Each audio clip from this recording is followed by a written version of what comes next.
Okay, we'll let the participants join. Good morning, everyone, whoever is from India, and good evening, whoever is attending from United States here. Thank you so much for joining. It might be early morning for you because it's quarantine time, and 9 a.m. is still early morning, I know. But just to collaborate with United States and India, we felt this might be a good time. Not too late for us and not too early for you guys. Anyway, thank you so much for joining. Just one last time I'm asking, if anyone is unable to hear or unable to see the screen, you can post it in the chat. So we will be able to know and make necessary arrangements if anything is missing.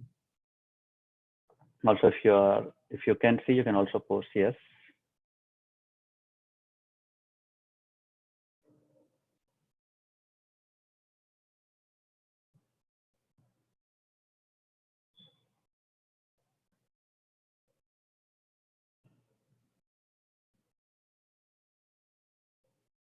If anyone is new to Zoom, you will be having an icon for chat at the bottom.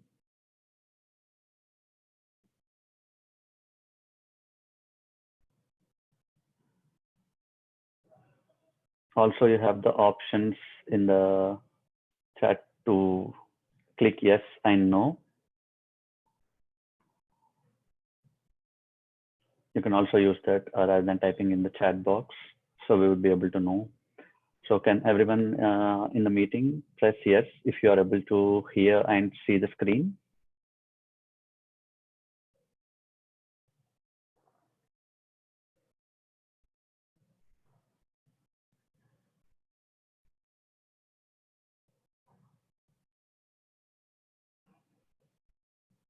Awesome. It seems most of you are able to hear, so that's good.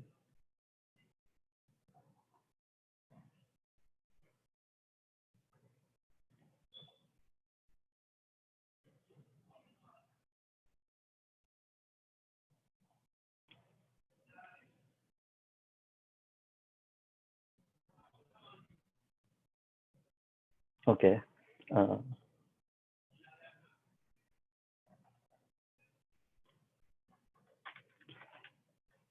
Okay, today we have for the Firebase Study Jam. We are from GDG Houston. Google Developer Group Houston is a local community developer meetup. It's basically in Houston, but due to the current situation, we are all doing online meetups, and we thought we could make it a virtual event, which is possible for everyone to attend.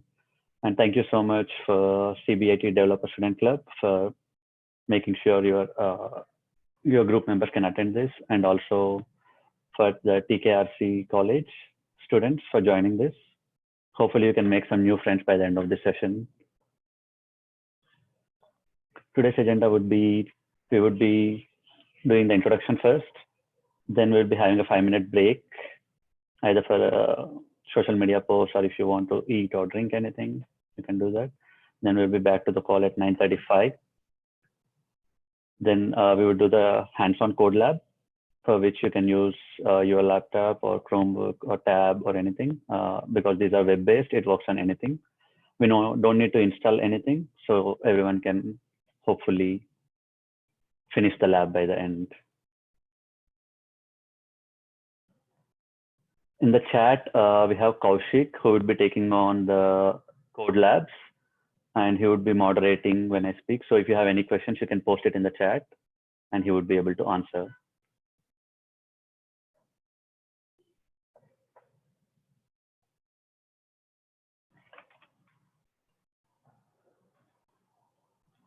Yeah, housekeeping, just make sure you are connected to your right Wi-Fi, so you won't be able to miss the session, and you would always be on. Make sure to connect and do not share the password as always. Follow us on social media. These are the social media links. And if you're posting on social media, you can use these hashtags, GDG at home, Firebase Study Jam, and whoever is attending as part of Developer Student Club, they can use the hashtag DSC at home and Firebase Study Jam.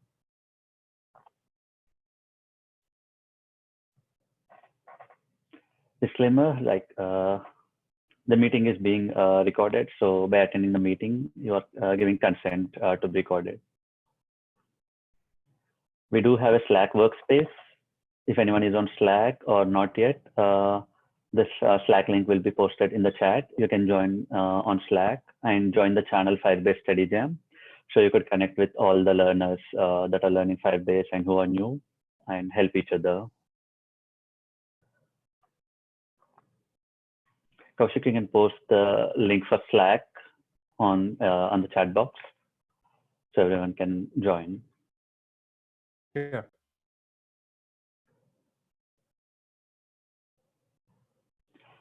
Okay, what is Firebase? Mostly everyone who RSVP'd on Meetup, I saw them as beginners, which is very good. I am also a beginner who is just learning Firebase, so it's good for me too. Okay, I'm Vishal. I'm the organizer for GDG Houston, by the way. And we have Kaushik, who is co-organizer for GDG Houston, whom you would be meeting very soon. Today, first, we will be going the high-level view of Firebase, what it is, so we can get a good idea of what it can be used for, and then jump into the code labs. Okay, coming to the point about Firebase. Firebase is a Google's mobile application development platform that helps you build, improve, and grow your apps. And its mission is to help all developers of all sizes, even you are individual developer or working in a small team or working in a very big team. Firebase helps succeed with your products. Okay, how? Because we say Firebase mission is to help app developers succeed. How does it do that? It's a very bold statement because it says it can help app developers succeed of any size, but it's very easy, and you'll get to know once you do the code lab how easy it is and why they make that bold statement. It accomplishes this by taking very common problems that occur during development or the entire product life cycle, by making them it easier to solve, like providing all the handy tools to solve the complex problems, starting from security to network issues, storing data, everything. We have a tool or a product of Firebase for that. This also includes, as I said, authentication, databases, configuration, file storage, push, messaging, and everything. We would be getting to know about each product in the further talk. And we all like Firebase is completely hosted in the cloud, which also includes the backend components, which are fully operated and maintained by Google. So if you have any questions about how to maintain it, it's completely fine. Yes, I'm also checking the chat. If you have any questions, make sure you post in the chat. Either if you have any question that you feel that you might feel small, but it's okay. Everyone is new, so don't be afraid to post questions in the chat. We have, as I said before, when I'm speaking, Kaushik is there to answer your questions. And if you still feel it's too small and you don't want to ask in front of everyone, you can still wait at the end, or else you can do a personal message to Kaushik in the chat box.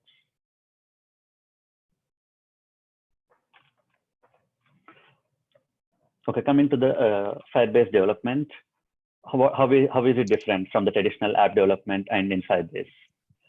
This is different from the traditional app development because the traditional app development involves both writing front-end and back-end software. The front-end code just invokes the API endpoints exposed by the backend. Sorry, I'm just trying to mute everyone. Okay. Yeah. So traditionally we have front-end and backend both, where front-end code just invokes the API endpoints exposed by the backend, and the backend code actually does the work. But however, with Firebase, we completely eliminate the backend, putting the work to the client side. So you basically invoke all the backend functions or whatever you will be able to do it in the front end.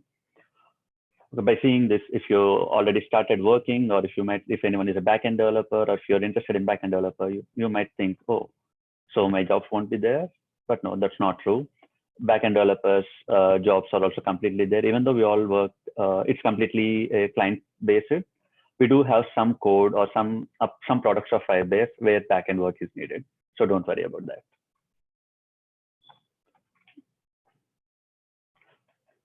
Okay, as I said, Firebase has a lot of products. These are all the products that have that are released as part of the Firebase mobile application development platform. That are divided into 3 categories. First one is to build better apps by making complex coding processes easier. And next one is improving the app quality by helping you catch issues early and fixing them quickly. And once all these are done, your goal will be to grow your app by understanding how people are using it and engaging them in a meaningful way. You see more than 20 products of Firebase here. And interesting story about Firebase is basically it started just as a real-time database, and then it got converted to a complete application development platform. So when you search on the internet, if you see old posts, they might say it's only a real-time database, but it's not true now. And Firebase is a complete development platform. And by saying this is not to overwhelm you, but rather show you how much you can do with Firebase. And you might have a question, what type of apps can I develop? Is it cross-platform based or not? Yes, it's a cross-platform based. You can develop apps for iOS, Android, web, even for game development, Unity, you can use this. As I mentioned before, Firebase are divided into 3 main groups. So we will go through each of these now. Coming to the first category, first product in the first category, building faster and easier. First one is Firebase authentication. As you might see these days, when you install any app, you have a lot of options to sign in with Google, sign in with Facebook, Twitter, or just your email and password. So Firebase provides all these options for you just in one tool, which is Firebase authentication. And it's also very hard to deal with security these days. So if you use Firebase authentication, Firebase takes care of all the security issues, and you could just use the authentication. We would be using one of these authentications in the code lab, so you'd be able to see how easy it is and how secure it is. Also makes sure that the Firebase authentication is very strong, and it is also federated. Federated, which is to say there is an organization called United Federation of Planets, which encourages to use the federated identity. Basically, what that means is you can link a user account from various identity providers that are already secure, that like Facebook, Twitter, Google, GitHub, into a single action. And Firebase authentication, as I said before, works with different providers, and all we generate is a Firebase authentication key once users sign up with these. And we never store the password in the Firebase, which makes it so secure, and we just store it as a unique user ID with a single token. Then we have Cloud Firestore. Cloud Firestore is a database tool that allows you to group data using document collection structures. Because this is a NoSQL database, if anyone is new to NoSQL database and you are familiar with relational database, which is a SQL, NoSQL stores the data in document collection instead of tables. The benefit is you can have any number of columns for each row. It's not constant for every row, so you can have different number of columns for different rows. That's the benefit of using NoSQL.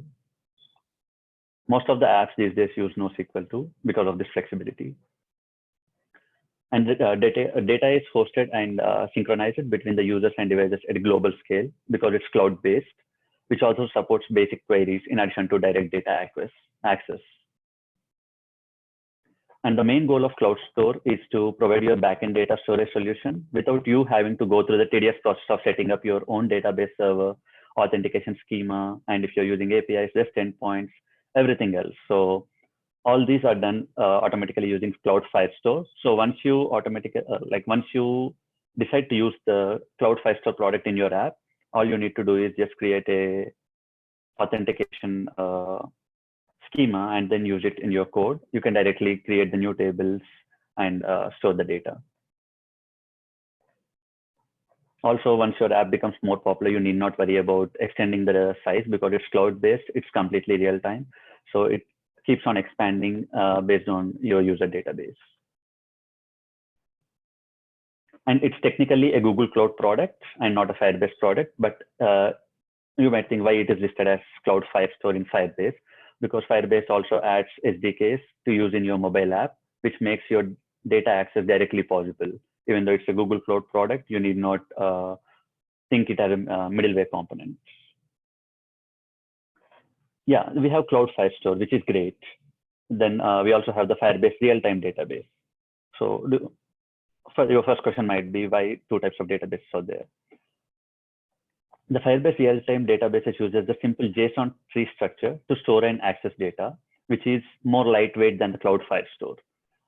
And it also offers many of the advantages which are with like real-time synchronization, offline support, and scalability.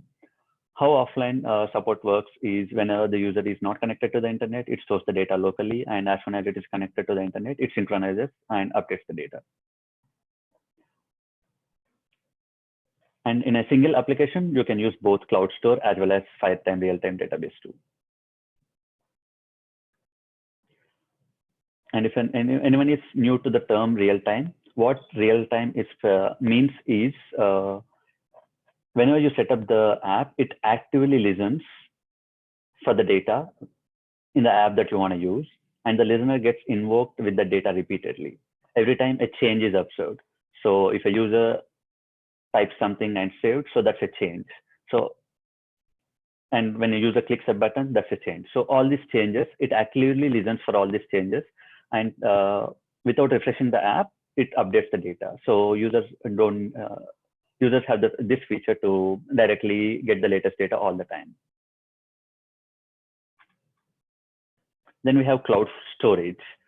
Although real-time database and Cloud Firestore are great for storing the primitive data, which is the user information or properties and all that. Let's say you need to store profile pictures, you need to store videos, and you need to store any other URLs with the data. Then using cloud storage makes completely sense because this is not a simple data. You can store images, audio files directly in your app using the cloud storage, which makes it very robust. This is also technically a Google Cloud product, but it's integrated with Firebase for easy access. So you need not use any middleware to connect. All these images and audio files are stored in the Google Cloud in the form of buckets.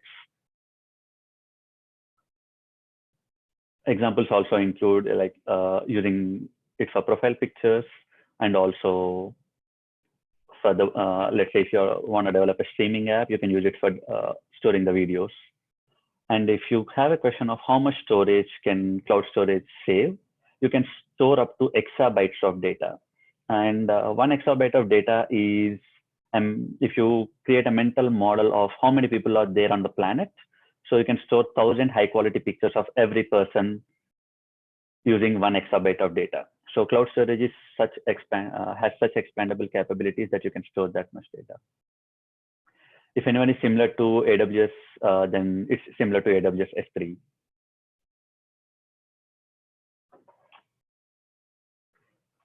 Yeah, and all these uploads and downloads are also being handled by the Cloud Storage SDK, making them more resilient to changes in the network connectivity. Let's say, as I said before, when a user's connection is disrupted during an upload, it will automatically handle retrying and resuming, which can be very critical when dealing with this kind of network conditions, because all the mobile apps will be dealt with the mobile devices. This always happens. And using cloud storage makes it robust.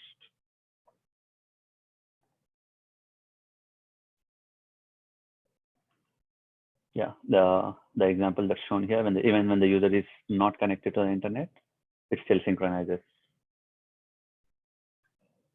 Then we have cloud functions. Cloud functions are like single purpose JavaScript functions. So these are powerful tools because they also, along with the Firebase products that exist, if you have some complex logical operations that you want to perform within Firebase or interacting with other Google or external services, you can write the cloud functions and deploy your code and use it in all your apps.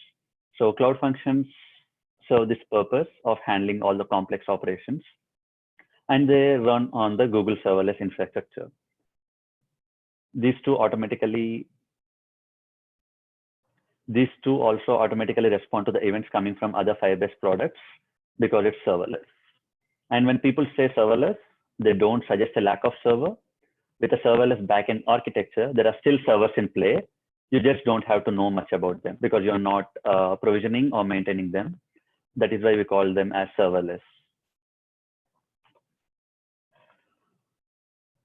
Yeah, using cloud functions, you can perform all these actions too. Cloud functions can also respond to the events generated by other Firebase project features. So if you have any authentication, Firestore, analytics, if you're using all these products, you can use Cloud Functions integrating with all these products of Firebase.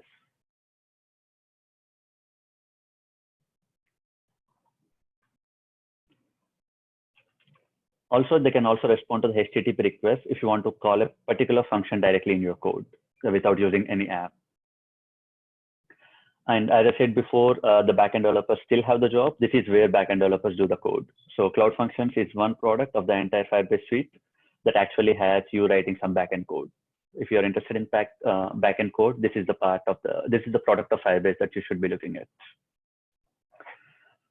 Yeah, and like everything else in Firebase, Cloud Functions will also automatically scale to meet the user demand, which means that if you're, let's say you developed an app and it became an overnight success.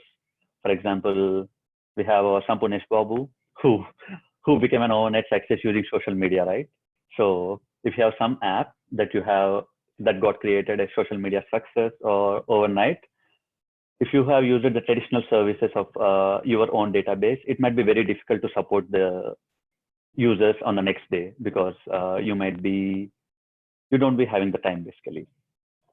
And you don't need to worry about the cost because you will always be paying for what you use. And you can also set a quota. If you think you don't want to overpay, even if the user base increases, you can always set a quota and just limit the users until that time.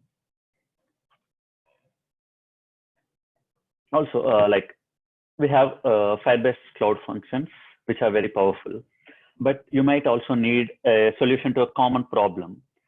And recently Firebase released Firebase extensions, which were created for this purpose, like common use cases such as resizing an upload image, sending emails, translating text to a different language. All these are called Firebase extensions. Cloud Functions are those that you write, but Firebase extensions are those that are already available and you have a lot of documentation, which you can readily use them. Basically sort of libraries. Then we have Firebase Hosting. Firebase Hosting is a very secure global web hosting platform that uses the content delivery network. And it's very really good at delivering the static content using the servers that are close to your users. So if you're developing an app in India and you're deploying it, and as it is an app which is available online, users from different countries might be using it. So to make it very fast for users, they will be provisioning provisioning the data for users from the servers that are closest to the user, which is very great due to avoid latencies. And you can also set it up very quickly, which we will see at the end of the code lab, how fast you can develop your app and deploy within seconds, just with a single command.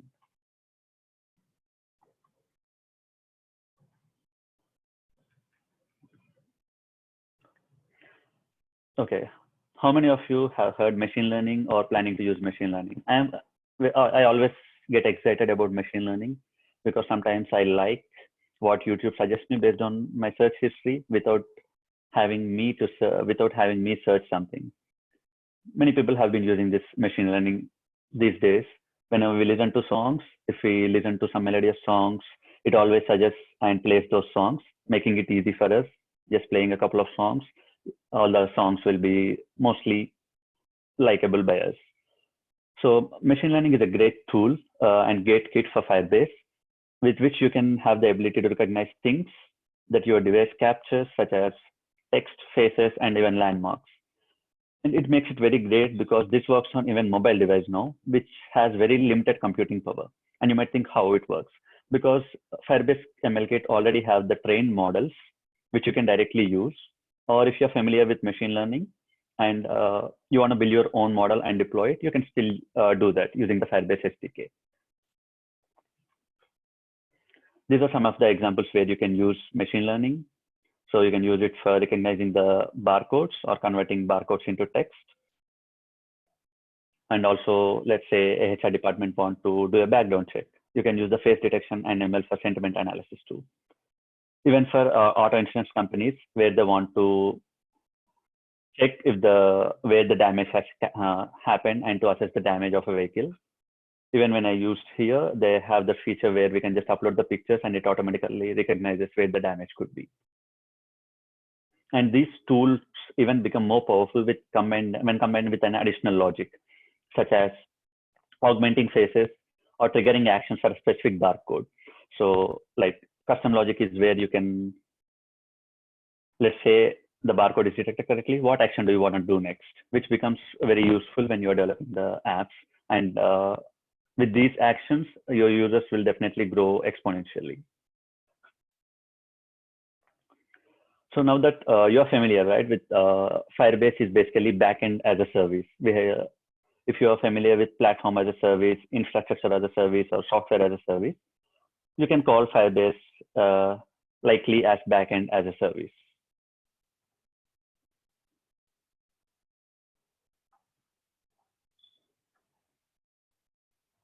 Yeah, and you can start to see the real value of Firebase from the fact that everything fits together to help you solve your day-to-day development problems here. Store functions will help you integrate seamlessly with authentication, security rules, and in the storage you can use for storing audio files and everything. So all these features combined, Firebase is a very powerful tool without a lot of complexity over your head. Coming to the next category, understanding and improving app stability. The first product here is Firebase Crashlytics.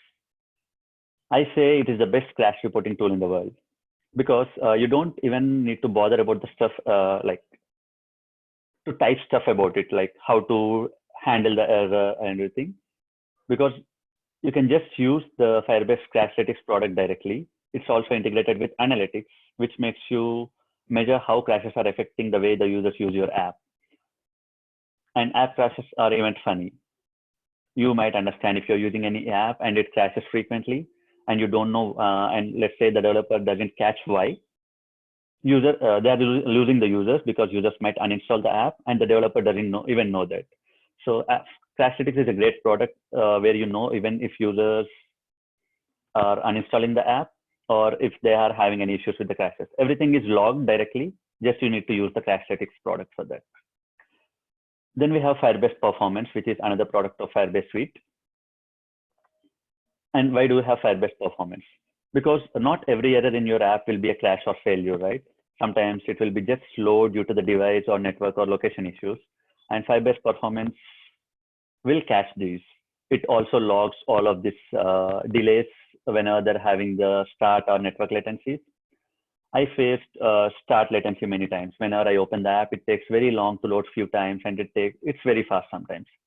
So all these issues will be captured using the Firebase Performance, which you can check regularly and see in which locations this is happening. Let's say if this is happening only in a particular area in a particular city, then you might be knowing, okay, this might be due to a network issue of this particular data provider in this area, which makes it very helpful for developers to develop certain parts of the app to start fast, also improve the performance from the development side. And all Firebase Performance is completely free for the app. Then we have Firebase Test Lab. What does this do? Okay, when I'm developing, let's say we do have emulators, like how it looks in a different device. We definitely need to know that it is very important to cater the users for all.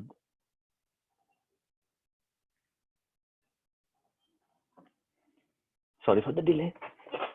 Yeah, because you need to cater the users for all the devices.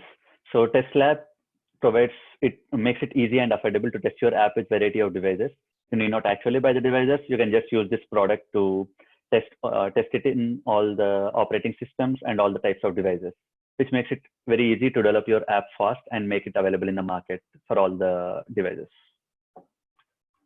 Then we have app distribution. What does this do is it makes it easy for the development team to get the app to the testing team. And testing team always fixes the issue, like tests it and gives feedback to the developers, and the cycle continues. And app distribution makes it easy to build those and make frequent builds for going into the test automatically. Then the final group of products from Firebase is growing and engaging more users. Let's say you built an awesome app, you deployed it, and it's available for all users. How we can make it very useful and engaging for the users that are already there. The first one is Google Analytics. I love Google Analytics because it provides a lot of features for the developers to grow their apps. They have a lot of different events that automatically capture the user behavior, including demographics, retention, and how much time user is there in the particular app, which makes it very useful for the developers to think on what features are useful and what features they might need to focus in the upcoming days. And if you see in the right side picture, Firebase Analytics, Google Analytics, very useful because it's not always our intention is right when it goes to the users. I might think this is good, but when it goes to the users, that might be completely wrong, and users might think take it in a completely different direction. These are some of the examples on the right. If you see Pokemon Go, it was intended for the children, but you see how many adults play that. So our intentions might not be right always. So analytics is a great way to check that. Then we have Firebase Dynamic Links, which gives you custom URLs for the deep links across the apps and webs. It's just like a URL shortener. You can think it as that way, but it's dynamic links. So it's generated dynamic links for all the platforms for iOS, Android, and even desktop users. Then we have Firebase Cloud Messaging. Firebase Cloud Messaging basically lets you send push notifications to users with the Firebase Cloud notifications. Notifications can also be sent to all platforms, Android, iOS, web devices, and also maybe you can also do it for a group of devices, such as whenever you got something with the analytics and you have users subscribed to certain topics, you can also send only notifications to them. Notifications are very important for engaging the users because users might forget to do something daily. And if you're building a product that is habitual, notifications makes a lot of sense. And remember, when you're using notifications, don't be spammy. Another awesome feature of Firebase is Firebase Remote Config. Firebase Remote Config lets you make some dynamic changes to the app without you actually having to roll out or publish the application. How it works is basically you have some key value pairs in the cloud, which you can change the value of that particular key, which makes it automatically available for the users without you having to roll out an update, and users need not update their app. Then we have Firebase A/B testing. If anyone is familiar or doing some research, they might know what A/B testing is. Basically, you will be having a hypothesis and you might want to do two kinds of testing. So either this works or this works. What does Firebase A/B testing help with you is you can make an informed decision from the uninformed decision. So you can create an experiment and then you can decide the users you want to target. So for certain users, you can target the feature A, and for other users, you will target the feature B and see the response from both the audience in both the groups. And you can know which one works better. Once the users have installed and used the app, it will analyze and send all the data from both the users. So you can perform some statistics and decide which feature you're confident upon to release. So that you won't be having that face of the cat once you decide on this one feature, but it's not very acceptable by the users. Then we have Firebase predictions. While analytics also are a great way for knowing what users have already done in your app, you may want to tailor their experience based on their usage, right? So based on the past behaviors, Firebase predictions can group users into audiences based on their expected behavior using the machine learning model. Let's say if a user is certainly likely to be stopping to use the app, with Firebase predictions, what you can do is give some offer to re-engage them or give some rewards. You might be seeing this a lot of times in a lot of the apps. If I'm not going to a particular store for a long time, they will be sending me a coupon code or 20% off, 30% off, especially for me because I'm not going to the store. Using Firebase predictions, you can do this automatically. Yeah, these are all the products of Firebase that we have so far. And there are also a lot of resources that we provide at the end, which you can use to get to know more about the updates of these products. Thank you so much all for listening patiently for all the Firebase products. Now we can take a small break and continue in a couple of minutes. You can post on social media during this break, and I'm posting the hashtags again for your reference. if anyone is planning to post on social media. Yeah, you can use DSC at home for the Developer Student Club, GDG at home, and Firebase Study Jam for posting on social media. In a couple of minutes, we will be starting the lab.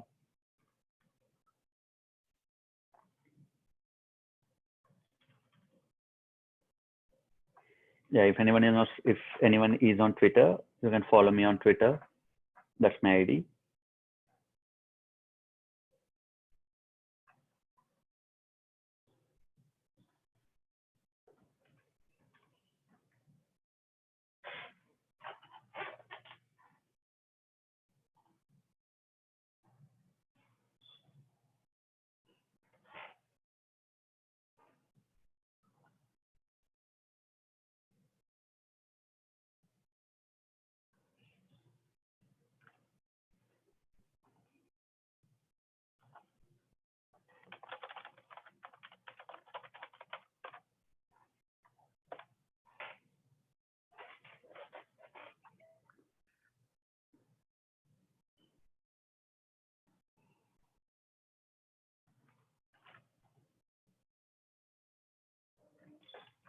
And in the break, you can access this link, which we are going to do now.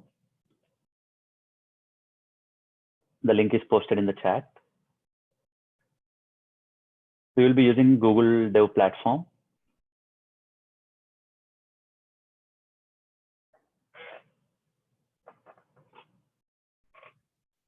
Yeah, now I hand over to Kaushik, who will be leading you through the code labs.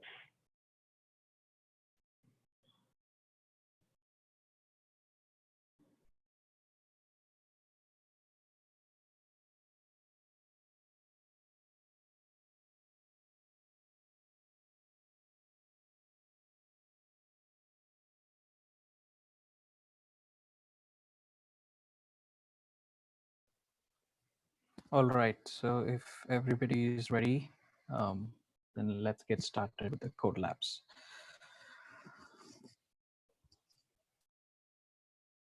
So I'll just wait for a couple of minutes. If everyone is able to access the link and you are ready, press the yes in the participant chat so we can go ahead with the code labs.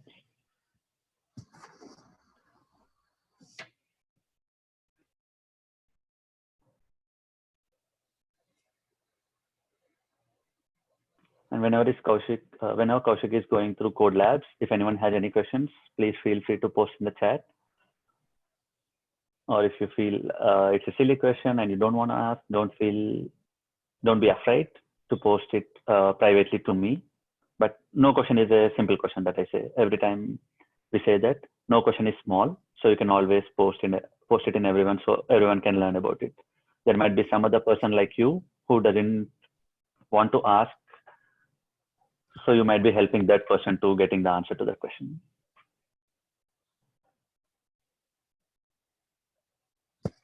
All right, let's get started then. So when you access the Firebase, get to know Firebase Code Labs link, this is the page that you will be seeing. And this is looking at the overview for the application today.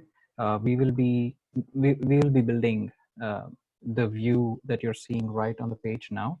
So basically, we are going to have we are going to integrate different Firebase products into this application.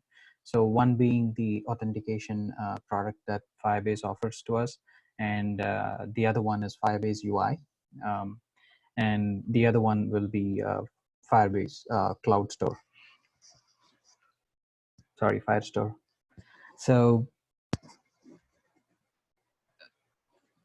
So we need the starting code for to get started with the code lab.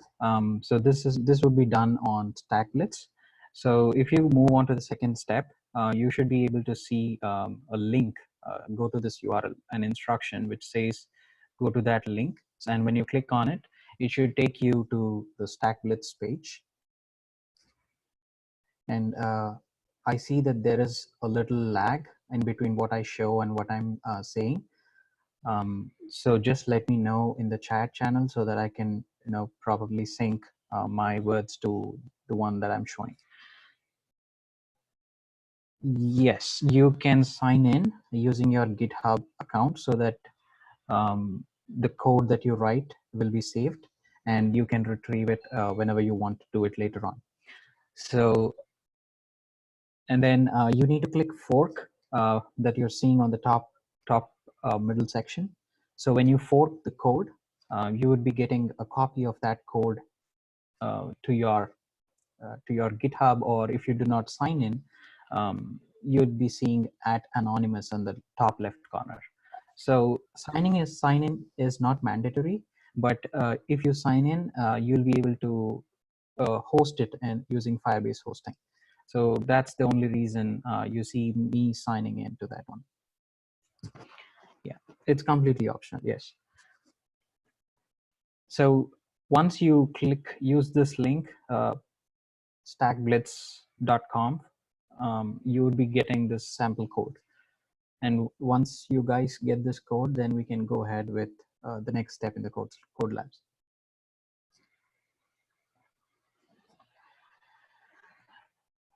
While you guys set it up, let me just show you around the code editor. So for those of you who are well versed with Visual Studio Code, the environment should be very similar to it. And you can collapse certain sections to just focus on the code editor and then reopen it back. So to split the editor, you have the option on the top right corner. And you can also collapse the file explorer in the top left corner. So that way you're just focusing, minimizing all the other tabs and then focusing on your code. And then once you finish it, you can just go back and look at your visual changes that you're making.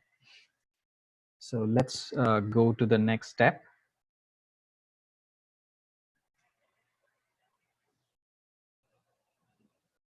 So let's make some changes. So if you're going through the code instructions, it should be very similar to what I'm showing you.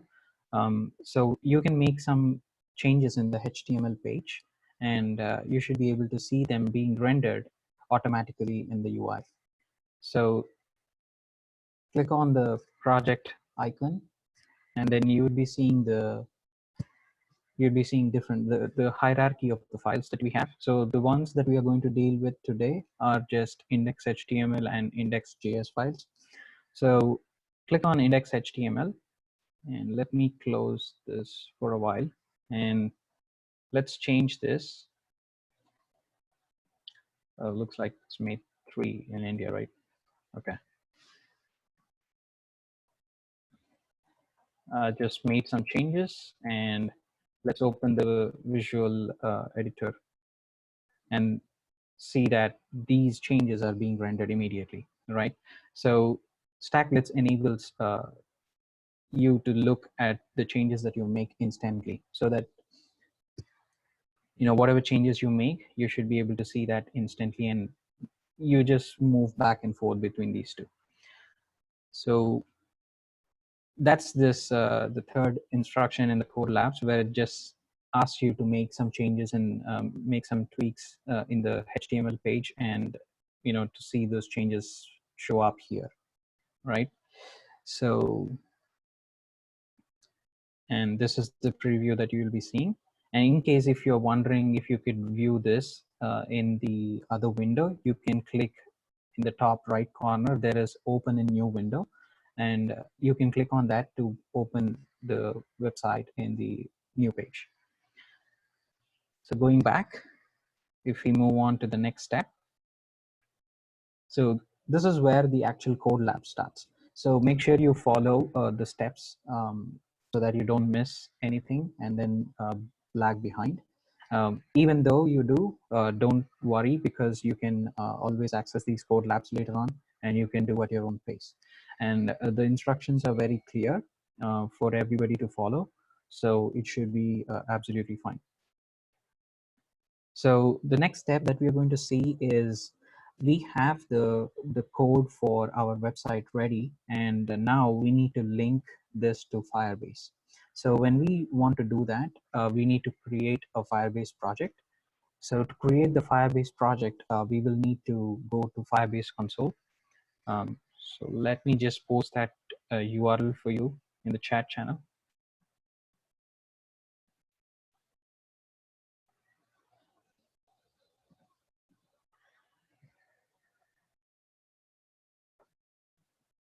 So make sure you go to to that URL and sign in with your Google account.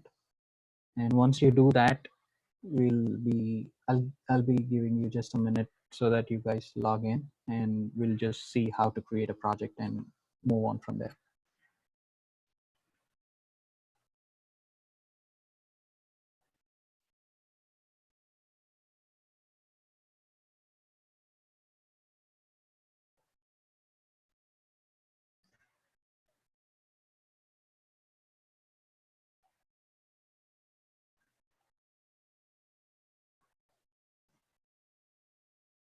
All right, so let's move on. So the first thing is we would be creating a Firebase project. In order to create a Firebase project, we would be doing the add project and give it a project name. Name can be anything, so it doesn't really matter. So just click continue. And now we are not going to deal with Google Analytics in this code labs. So just turn it off for now and click create project. So what create project is doing behind the scenes is provisioning you different services that Firebase offers for web applications or for different mobile applications like for Android or iOS. So it provisions all those for you. And once the project is ready, then you should be able to link or integrate Firebase into your web application or different mobile apps. So click continue. And now you should be seeing this page where it actually shows you, the created project and the different functions that you have here, different products of Firebase that you have. So the main ones that we're going to deal with are authentication, which you'll be seeing in the develop menu item on in the left. And the first one that we would be dealing with is authentication. So if you look at the code lab instructions, this should be very similar. So whatever we have done till now, these are all the steps that are laid out in the code labs. So the first one was creating the Firebase project, and it says we are going to deal with Firebase authentication and Firebase UI, like we discussed before. And the other one is Cloud Firestore. And we would be writing some security rules for the database so that we allow only dedicated persons to read and write. And the final product that we would be looking at is Firebase hosting, where we finish doing integrating the Firebase to our web application. And once we are done with it, we would be launching or hosting that web application using Firebase hosting. All right. So once we have created the project, we would be doing, we would be adding the Firebase authentication to our app. So what we would be doing is, if you move back to Firebase console, and if you look at the develop menu item, there should be authentication module underneath. So click on it. And now you'll be seeing you don't see anything that is set up. So you have to set up your sign-in method for your web application. So what we're trying to do is, if we look at the web application, so this is the event page, right? So what we are basically doing is we are trying to create an event page and let the users RSVP for that event. And who later on, we would be adding functionality for different users so that they add some discussion messages or a chat kind of application to this web application. So we are allowing users to use their email addresses to sign into our web application. So if you are not using Firebase, this would be a tedious work because you need to set up your authentication module upfront for your web application, and you would be writing that on your own. And writing your own code means it's buggy. And so you don't have to reinvent the wheel all the time, right? So there's a service that's already provided to us, and it's already tested, and it went through multiple rounds of testing, and it's a feasible product that, to use for our web application. So let's go and use the Firebase authentication service that we have. So move to Firebase console and click on setup sign-in method. And just let me know in the chat if I'm going too fast or too slow. So you have the option in the participants channel where you can let me know to go slower or go faster. So that way I will know, all right, thank you. I'll be going slowly a little bit.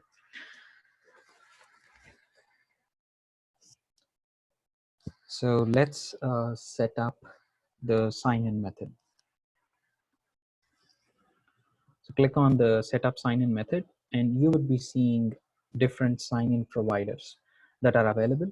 And the reason for using multiple providers is you can have multiple, like if you enable your web application to be signed in with Google, Facebook, or GitHub, you're basically using the OAuth authentication, which is security-wise good, and also removes the process of setting up your own authentication system. And that gives you flexibility in the number of ways that a user can sign into your application. And not everybody is going to have a Gmail account, or not everybody is going to have a Facebook account. So having multiple sign-in providers will in a way get you more user base for your application. And that's just a single use case that I'm talking about, but there are other different advantages where you would be using these different sign-in providers. And let's say let's take for an example that you're doing a tutorial website and you want your users to submit their code for an exercise using GitHub, and that's when you would be using the GitHub sign-in provider. And once you use that, you have a way to use the GitHub API and directly use the repositories that the user wants to connect to. Or it could be multiple different things, right? So it's not there's not single use case that is always applicable. There are several different cases. So let's go and click on the email, which email and password sign in provider that we will be using today. So just click enable, and for those of you who have an idea of what is a passwordless sign-in. Sorry, for those who do not have an idea of what a passwordless sign-in is, if you have used Slack earlier, Slack enables you. Slack is just an example that I'm giving you, but there are other providers who actually allow you to sign in without a password. So how this happens is you while signing in, you actually request for a link, which will be sent by the provider to your inbox, and you would be using that link to sign into the application. So you're never actually entering any password. So that's how this email link option works. But this is out of scope of Code Labs today. So what we would be doing is just enabling the email and password, and let's just save it. And once you finish adding it, just move back to your Code Labs. Sorry. And once we finish adding the Firebase authentication, the next thing that we would be needing is the Cloud Firestore, which is the database service that we will be using for storing our chat messages. So again, move back to Firebase console, and now we'll be switching to the database section under develop. So when you click on it, so the first page will show you that about the Cloud Firestore, and you have a brief introduction about it. the real-time updates, powerful queries, and automatic scaling. So there's a button underneath that, create database. So make sure you click on that. And so you would be seeing a pop-up which asks you to select if you want to start Firestore in production mode or you want to start it in the test mode. So select the test mode and it would show you an info message.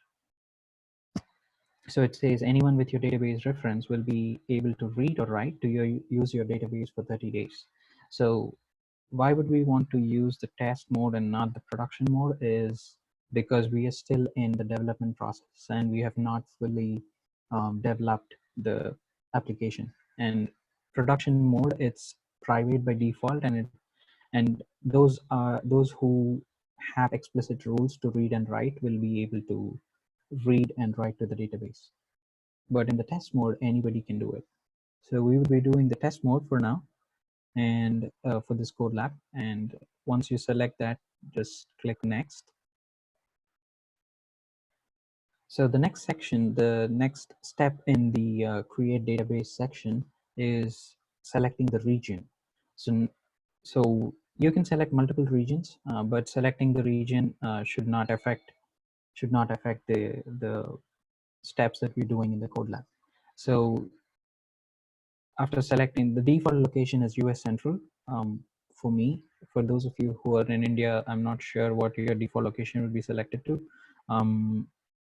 I'm not sure if it would be, I think it's Asia South.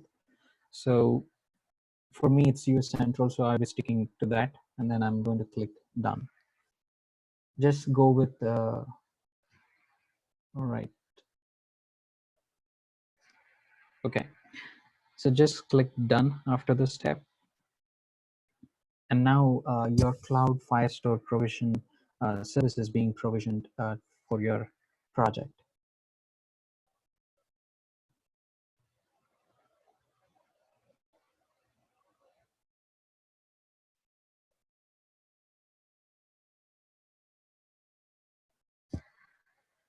Let's wait for that to finish.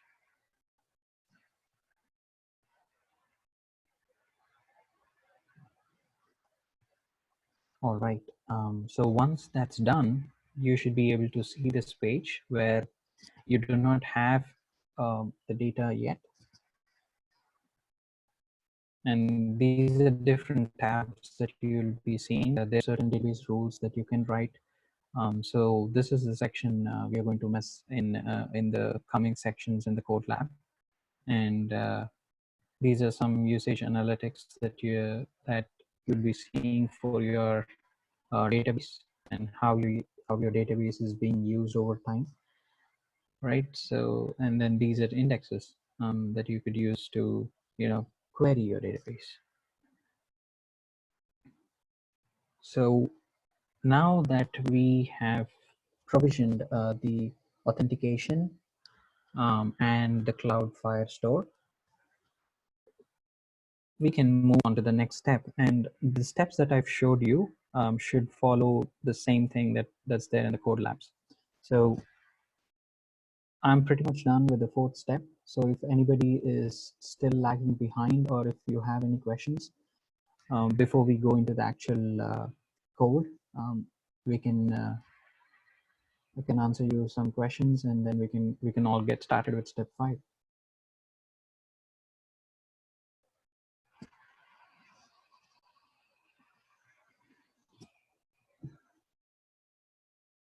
I'll just give a couple of minutes for everybody to just turn on your mic and ask questions, or if you're good to go, then we can start off with step 5.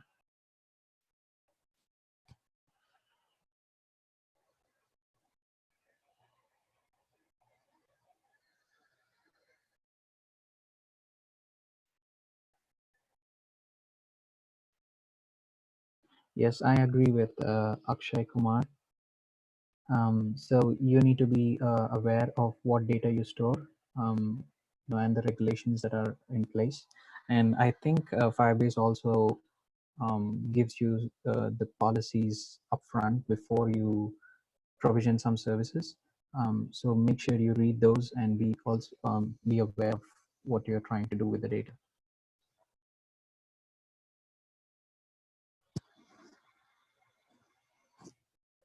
All right, since nobody have any questions, let's move on to step 5. So now we would be configuring the Firebase to our application. So this is the step which will actually integrate the Firebase into our web application. So if we move on to the next step, so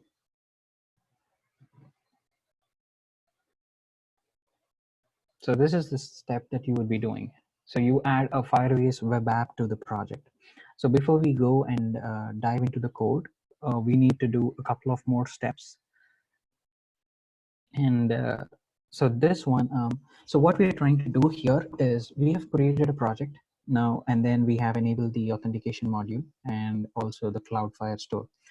So what we need to do now is we are trying to set up this project or use this project and all these services that exist in that project in a web application. So we need to create an app under this project. So how would we do that is in the top left corner, you would be seeing the project overview. So click on that. And once you click on the project overview, you should have a text saying get started by adding Firebase to your app. So what we're trying to do is we have different options to configure our Firebase in multiple different apps. So we have, like we discussed before, we have a web application and we also have mobile applications. So let's say you have an Android app and you have an iOS app and also you have a web application, and you're basically doing the same thing with all these 3 different applications. And in the backend, you're basically using the same backend service like the Cloudflare store that we provisioned before. So since your application, the client application, so be it the web application or the mobile applications, they all interact with the same services, right? So that is the reason we create different applications in a project and then configure our projects individually. And that way we are making sure we abide by separation of concerns and also integrate with the backend for Firebase. So the third option, like you see, you have iOS, you have Android, and the third option would be web. And you can also have Unity, which is for games. So now we click web, where we create our web application. So let's say this is, since we are doing an event application, I'm just calling it an event app.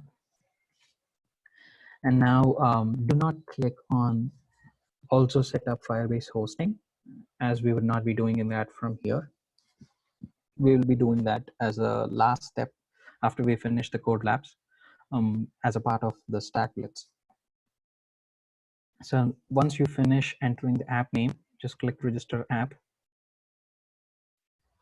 and that should register your application and then tell you what to do next. So by following the instructions, you should be able to do pretty much what I'm showing you now. So it tells you copy and paste these scripts into the bottom of your body tag, but before you use any Firebase services. Since our code lab and the code base that we have is slightly different from what Firebase instructions are showing us, we would not be doing the exact same thing, where we would not be copying the entire script here, but we would just be taking just a part of it. So what we do is whatever text you have inside the script, just copy that much, copy it, and now you need to move on to your stack blitz code base. So which will be this that I'm showing you now. And once you're in here, open up your index.js file. And if you scroll down and on line 26, you already have some base code. Before we actually go and make changes to the code, let me just give you some overview of what is being done. So let's start with the HTML. So we have some bunch of elements laid out in HTML. And if anybody is pretty new to HTML or CSS or JavaScript for that matter, HTML is used for laying out content on your web page, and JavaScript is used for interactivity between different elements on that web page, like button clicks or calendar events or whatnot. So whatever interactions you're doing on the web page, JavaScript is behind it. So that's pretty much a one-liner definition. Yes, Shreyas, I think you would be getting a recording of the session, so that should not be a problem.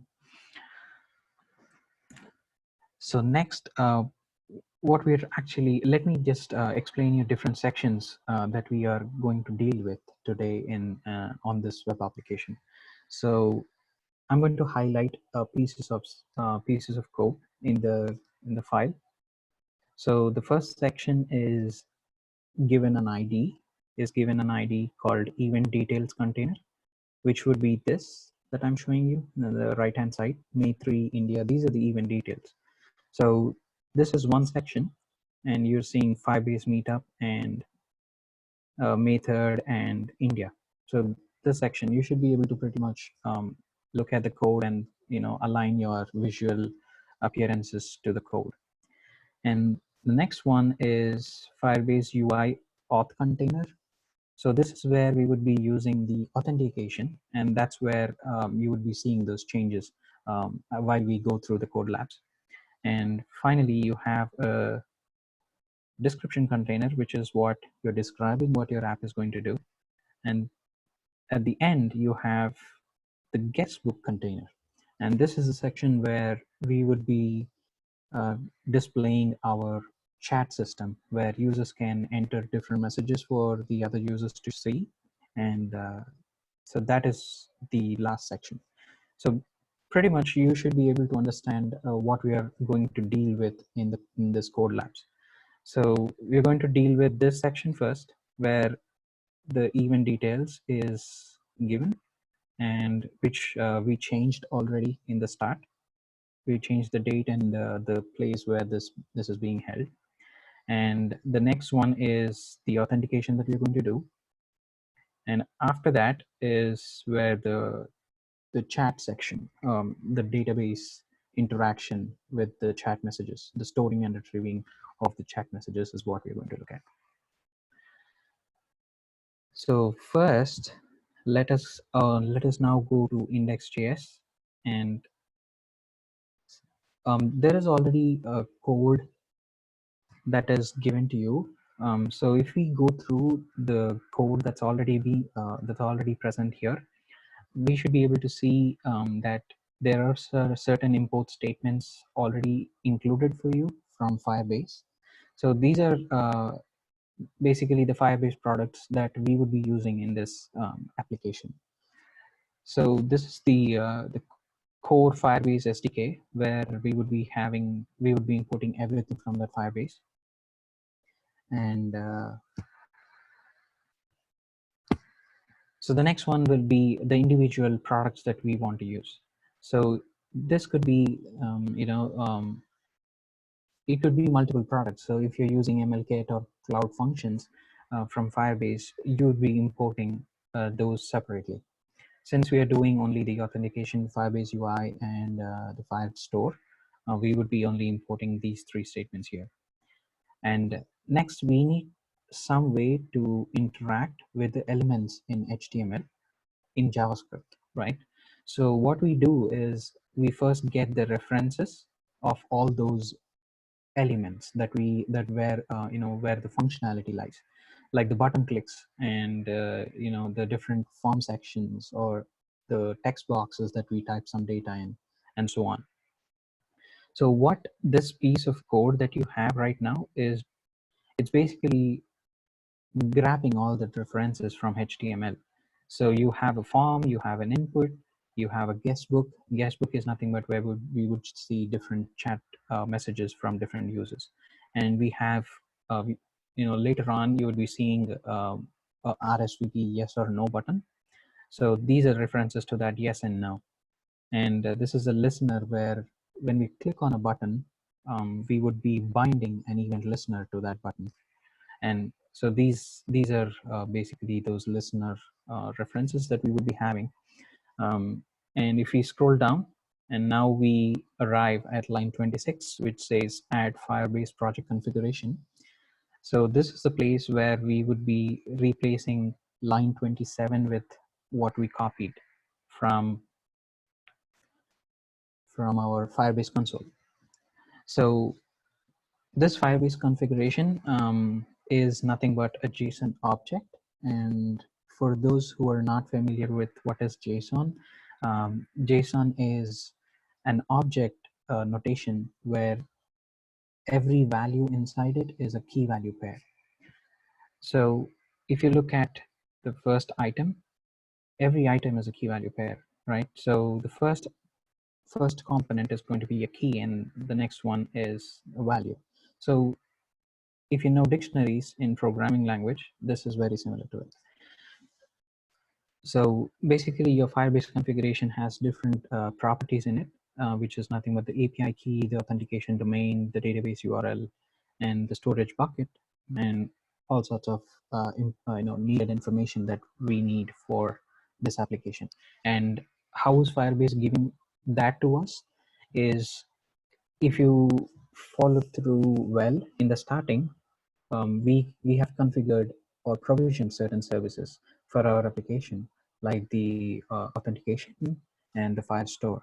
So when we do those and we enable those on the project level, Firebase actually goes and puts that information into the Firebase configuration and gives it to us. So if you notice in the Firebase configuration, we have this authentication domain, and that is the domain that we would be using when somebody is signing in or signing out of the application. And you have the database URL, which is the Firestore database URL that we would be using. And this is the project ID, the Firebase project that we set up. And you can look at the documentation to go in depth as to what each component in that Firebase configuration means, right? So the next thing that we would be doing is, after we initialize the Firebase configuration here, we would be uncommenting this line on line 38, where we initialize the application with the configuration that we set up. So this should be your section on code labs. So if you scroll all the way to the bottom, following through the steps that we have gone through, on step 6, it asks you to copy the configuration, and step 7, you go back and you just paste it, right? So we initialize it here. So this shows what we have done in this step. Which operating system are you using, Shreyas?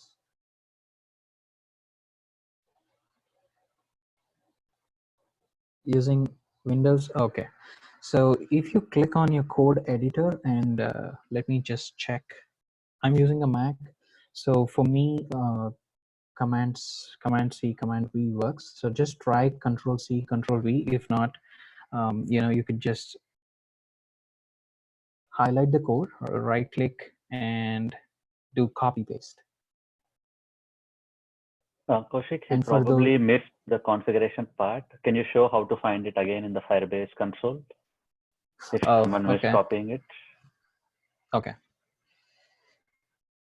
All right. Oops, sorry. So let's go back to the Firebase console. All right. Let's see if you missed your console copying the configuration piece and you want to find it. You can go to the left top corner and click on project settings and select that. And if you scroll down, you should see the applications that you set up inside your project. And further, if you scroll down, you should see the Firebase SDK snippets and select config. And this is the configuration that you would be copying. So copy this then go to the code labs.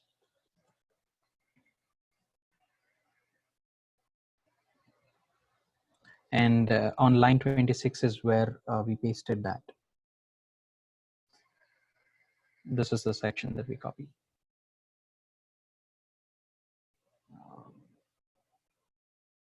Shreyas, so does that help you out?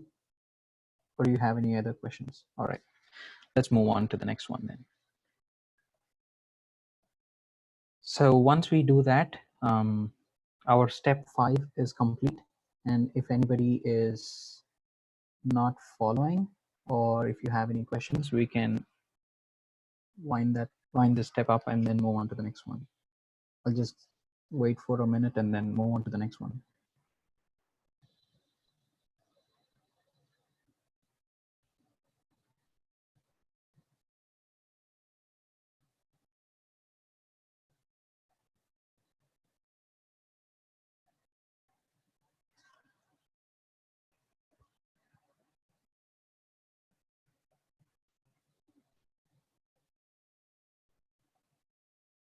All right, since you have no questions, let's move on to the next step, which is adding the sign in or RSVP feature to our application.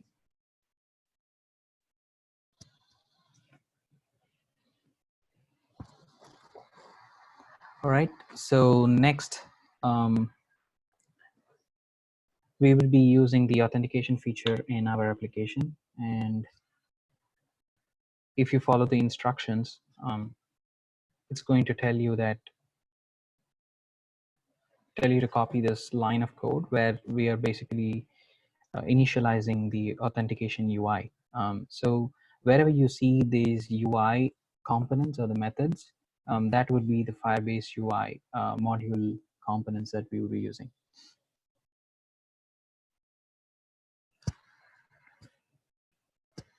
All right, so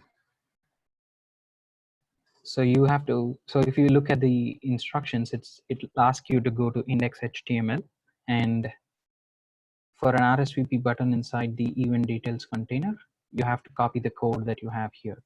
So if you scroll down and copy this piece of code and move to the next, the code section in StackBlitz.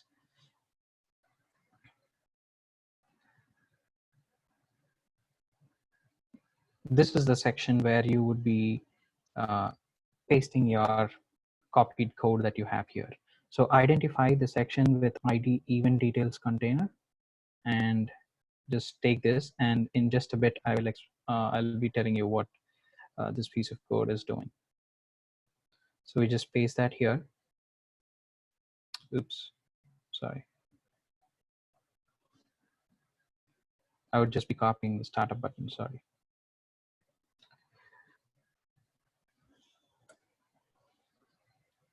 So I just copied the button code from that snippet and pasted it at the end of this paragraph element.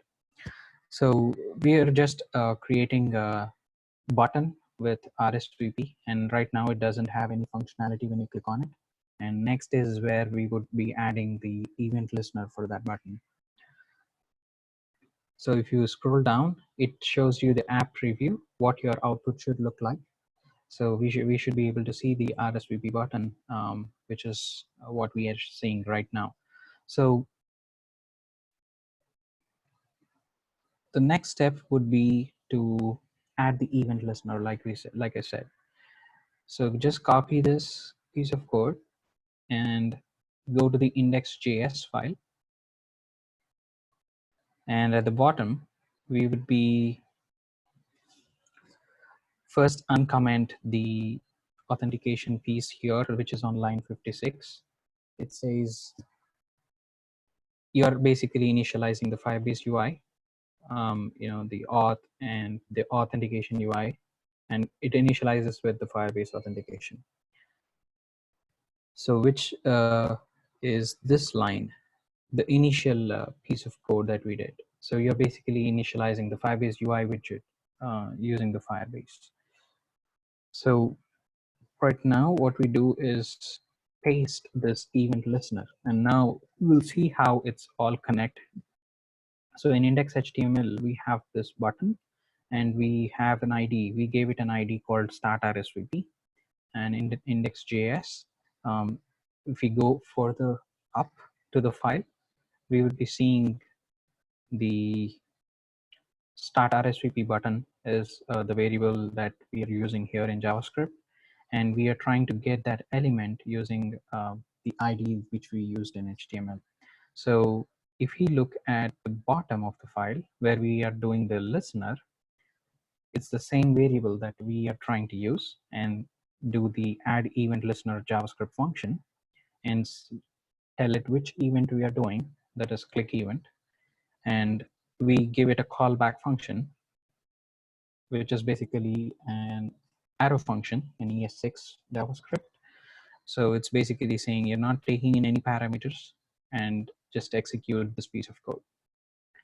So you're saying UI.start, and what is it starting is if you locate something with the character pound, so basically you're referring to an ID in HTML.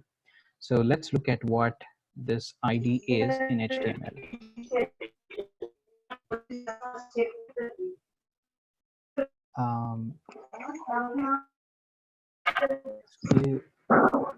Hello, Vaishnavi. Could you mute your mic, Vaishnavi? Or if you have a question, could you please paste it in the chat section? All right, thank you. So if you look at the ID in HTML, so this is the section that we are referring to in this piece of code. So what we are basically doing is we are saying you start the UI with this UI configuration. Now you must be wondering what is this UI configuration, but if you scroll back up, there's already a piece of code that's already provided to us. So this is the code that we have right now. So basically it's again an object, JavaScript object notation, where each component is going to be a key value pair. So the first key is credential helper. So we are saying we are not using any credential helper.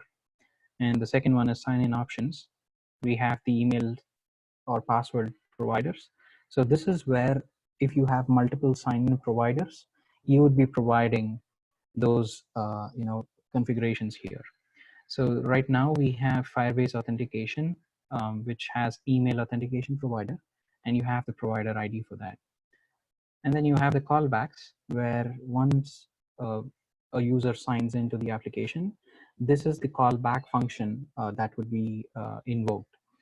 So we are saying sign in success with authentication result. We are saying you have an authentication result and a redirect URL. So you must have noticed in different web applications where you click on sign in with Google and you're authenticated using Google servers.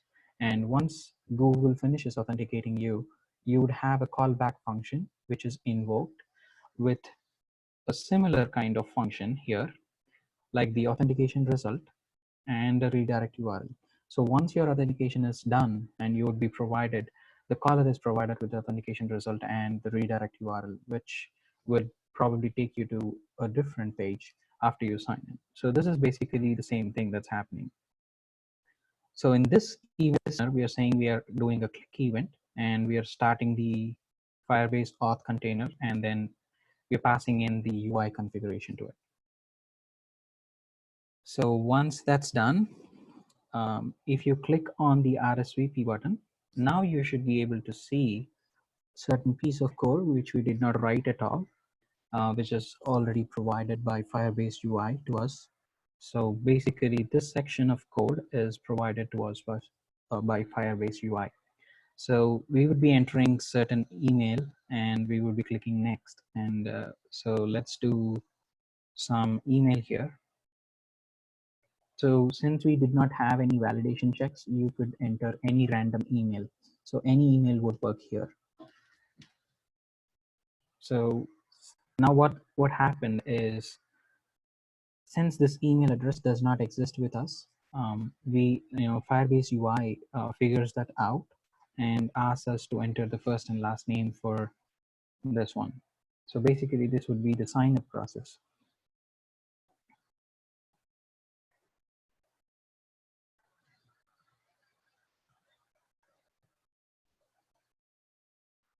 And then once you hit save, nothing happens and you do not have the authentication state. But since you enabled the email and password provider, your email should already be existing in the Firebase console. So if you go back to Firebase console and click on the authentication section, now you should be able to see that user here. Yeah, please use your fake email passwords. You don't have to necessarily use your Gmail accounts or Yahoo accounts. All right, so we have set up the authentication system fine, but right now what happens is when we sign in or sign up and we are already signed into the application, we do not have a way to tell the user that he or she is signed in. Okay, right. So we do not have, if you look at the user, if you look at the record for different users that we stored, we do not store any, not we, but Firebase does not store any passwords. So even if you use your own passwords, it shouldn't matter. But make sure you remember your password so that you can log back into the application at a later point in CodeLab. All right, so right now we have finished this step. We have also finished test signing into the app, where we went through this section and we have looked at the authentication section in the Firebase console, where we saw that user that we tried to enter is already there. The next piece of section is where we would be adding the authentication state. So basically, the functionality is working. The user is able to sign into the application, but we need to provide a way to show them the UI where the user knows that he or she is signed in. So again, follow the steps in CodeLabs. Once we paste the code in there, I will just walk through what that code is doing.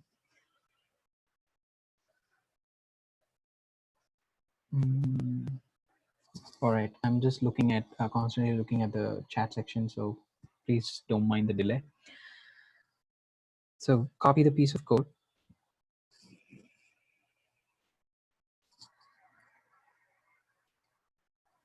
All right, so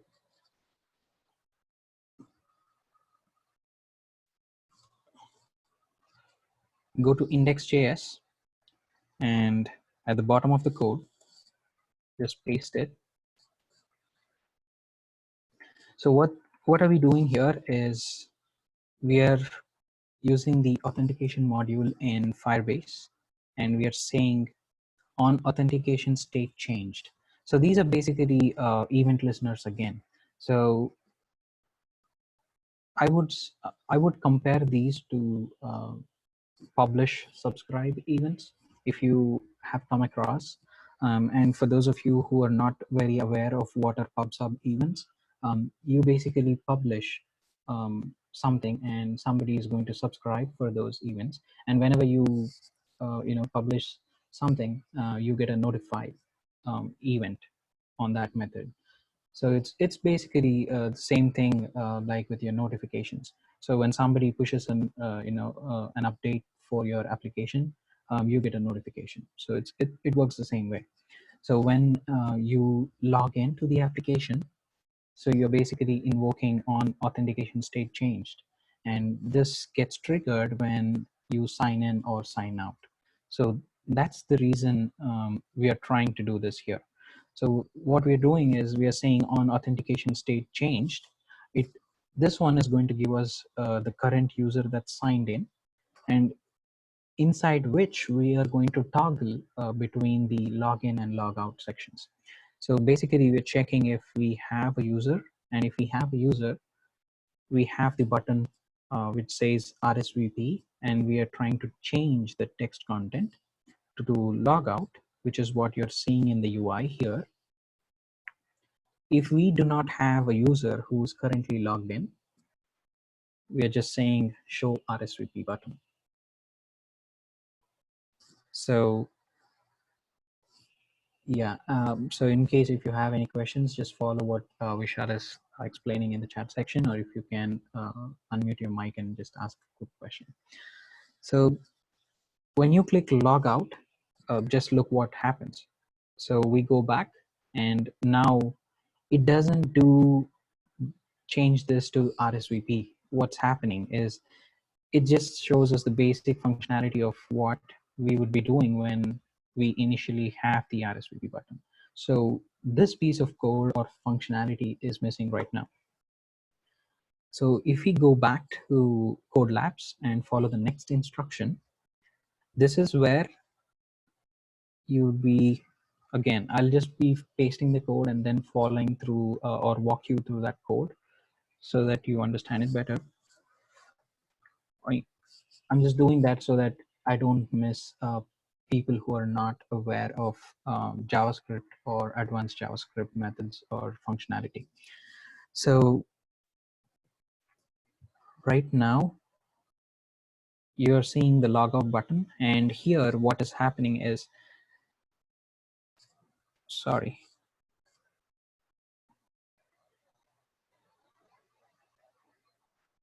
So go on top, and you should have the event listener for your RSVP button. So what we are actually doing is when we click the button, we are just showing it this UI. So even though the authentication state changes, the click event is just showing us this UI, which we don't want to show, right? So replace this piece of code with what you copied, because that's what we are doing here. We are just modifying what's inside this event listener.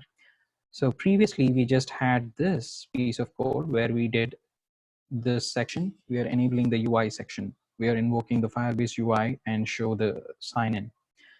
But right now what we're doing is pasting it, and we're changing the logic to show different pieces of code based on the functionality that we have, either login or logout. So on the click event, we are checking, we are asking or querying the Firebase authentication to give us a current user. And if we have a current user, we are saying, go ahead and sign out that user. And if we do not have a current user, we are just showing them to sign up, right? So now go ahead and click logout, and now the functionality works. So when you click RSVP again, now it says you do not have a current user. So go ahead and start this UI, and that's where this UI comes in. So this is what you should be seeing. And this is a preview, and we're done with the 6th step. We are halfway through the code labs. The next step should be pretty much easy because you already laid out much of the front end code that we need to. So in case if you have any questions after this step, or if you're lagging behind, just ask a quick question. Otherwise, we can go ahead with the next one.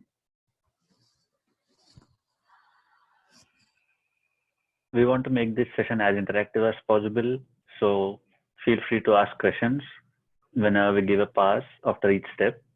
So you'll be getting cleared of all the questions you might have and follow with the clarity. Yep.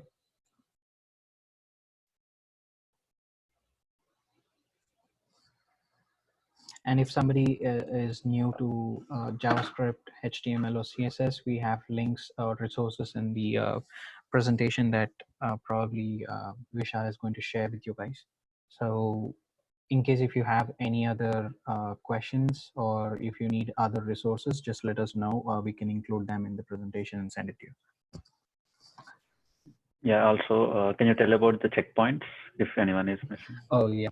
So in case if you're lagging behind or not following through what I was showing, or if you're facing any difficulty walking through the code labs, you also have the checkpoints at every step, every milestone.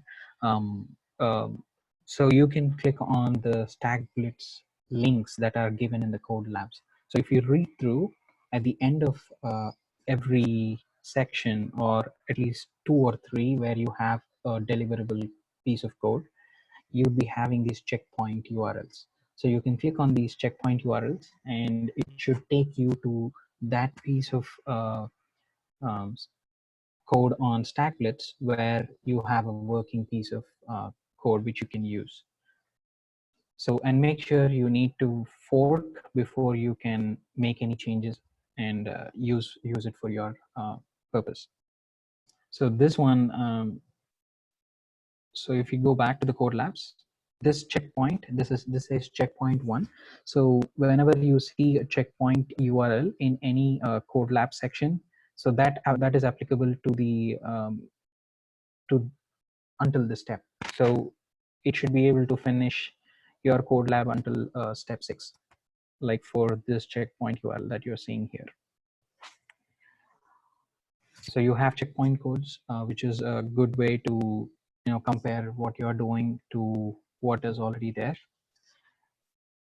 So always make sure you read the instructions and follow through the code. So it can be tempting to look at the solution first, but in order to learn something, you need to go through the hard way. Just make sure you follow through the instructions, do the code, make sure you roll yourself through those errors, fix them, and that's how you learn it. All right, so let's move on to the next step.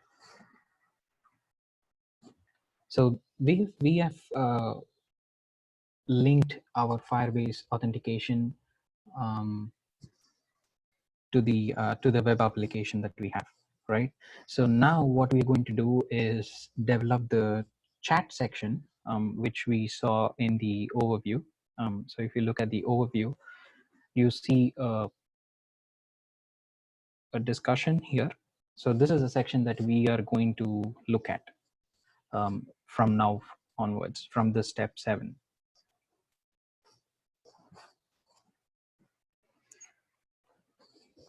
So we're going to write different messages to the cloud. So what we're going to do is we are going to use Firebase Cloud Firestore. So this service is a NoSQL database service. So for those of you who are familiar with NoSQL, this should be pretty straightforward. And for those of you who do not know, NoSQL has different kinds of storage mechanisms. So you can have a document collection, you can have any type of unstructured collections. So basically, Firestore is the data model here is a document collection. So everything that you store is stored in the document format. So every record in the collection is called a document, and every document is going to be like this way. So guestbook is your collection and messages are your documents. So message 1, message 2, message 3 are your documents, and each document is going to have certain properties, which is nothing but your data.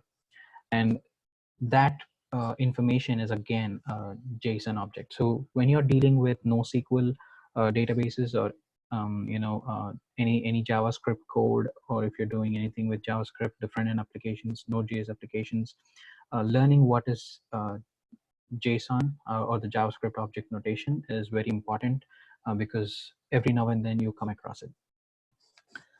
So if you scroll down and again start following through the instructions, we'll be doing the same thing what we have done in the previous steps. So we go to the index HTML. So right now we do not have a section for the discussion. When users sign in, we need to show them the discussion section, right? And a quick note on the timer that you're seeing on the top right corner in your code labs. It's not a hard timer that is set for you to finish the code labs. It's just approximation, to show you how much more time you will need to finish the code labs. And don't worry if you're reading through each and every instruction on the code labs and you're pretty new, then probably it would take you 30 minutes. Otherwise, it would probably, you can wind it up in 10 to 15. So let's go and finish up the Firestore, linking the Firestore to our application. So in StackBlitz, you go to the index.html file. So you locate the guestbook container. So while reading through the instructions, certain things might not be very straightforward, but you can go and look at your code. So it might be switching back and forth between your tabs, but that's fine. But once you get familiar with what the instructions are saying you and what you are trying to find out, then it becomes easier for you. So whenever it says locate something or any container, we would probably looking at the IDs. So here we located the guestbook container, which is on line 31. And then it says add the following HTML to create a form with the message input field and the send button. So we already have this piece of code, the section ID. So I would not be copying that, or you can simply copy it and just replace these two lines. All right. So if you scroll down in the UI, you should be seeing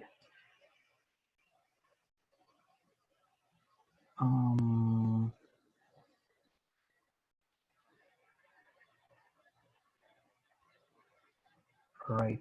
Okay. So index HTML.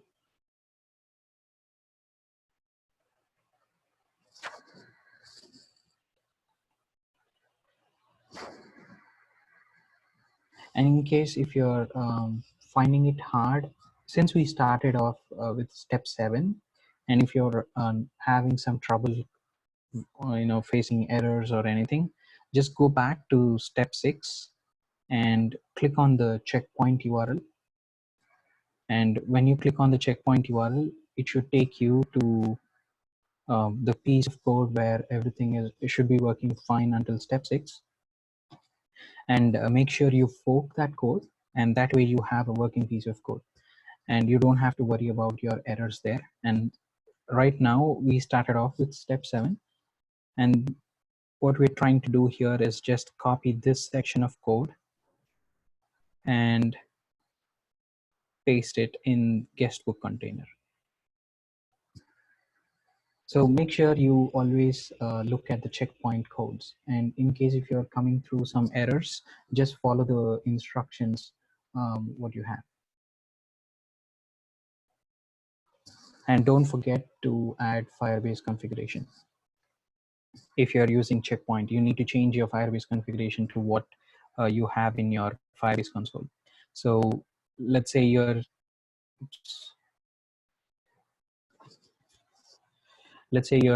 using the checkpoint code and you want to find your Firebase configuration to use it. Let me just show you how to do that. So if you click on project settings, you'll be able to find the applications. So you should be able to find the web application if you have set up that already, and click on configuration, and this is the Firebase configuration that you will need to copy and not the one that's present in the checkpoint. And where would you be pasting that is in index.js. There should be your code is pretty much commented out, but on line 26 you should see something similar to what you copied. Variable Firebase configuration here, and this is the piece of code that you will be replacing if you're using checkpoints. So always remember to do that if you're using checkpoints. So do that, and if somebody is still facing some errors, just shoot a quick question and we can solve it. If not, then I can proceed with the next step. All right. Okay, so I hope everybody copied this section of code for the step 7. And if we look at index.html, this is the code that we pasted inside guestbook container. So we have a discussion section. So that's the header element, and we have a form with an ID leave message. And if you look at the UI, the corresponding UI here, so we have this discussion, we have this text box, and we have a send button. So that is what we added here, right? So next, if you guessed it right, the send button does not do anything right now. It just, you know, perform a click. So in the app preview in Code Labs, it should show you the same thing, right? And a user clicking the send button will trigger code snippet below. So what we need to do is we do not have the event listener again for that button. So basically now the send button does not do anything. So what we need to do is add that event listener for this send button, and we have to copy this code. I'll walk through the code again after pasting it. So again, go to the, always whenever you're copying some event listeners, that the code that is not present already, you need to paste it at the end. And whenever you copy something that's already present and you're making or updating some changes here and there, just go and edit that content. Okay. So, and in case, let's say you have this authentication state changed, and this is the code that we have in this step. And in the next step, if you're making some changes here, but you copy that code and paste it underneath, then you would probably see an error because you have two methods defined, with the same name. All right. So what are we doing here? All right. So this is a different listener. So if you want to get some idea on what listeners do or what types of listener events that we have, you could always go to Mozilla Developer Network, which is a great source of documentation. So if you look at,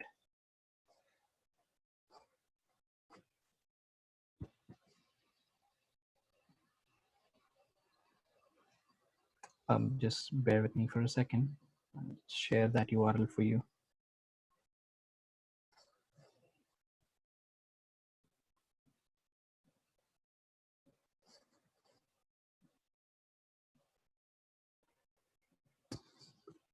So you can go ahead, head out to that documentation there and just browse the different listener events or the functions that are available in JavaScript.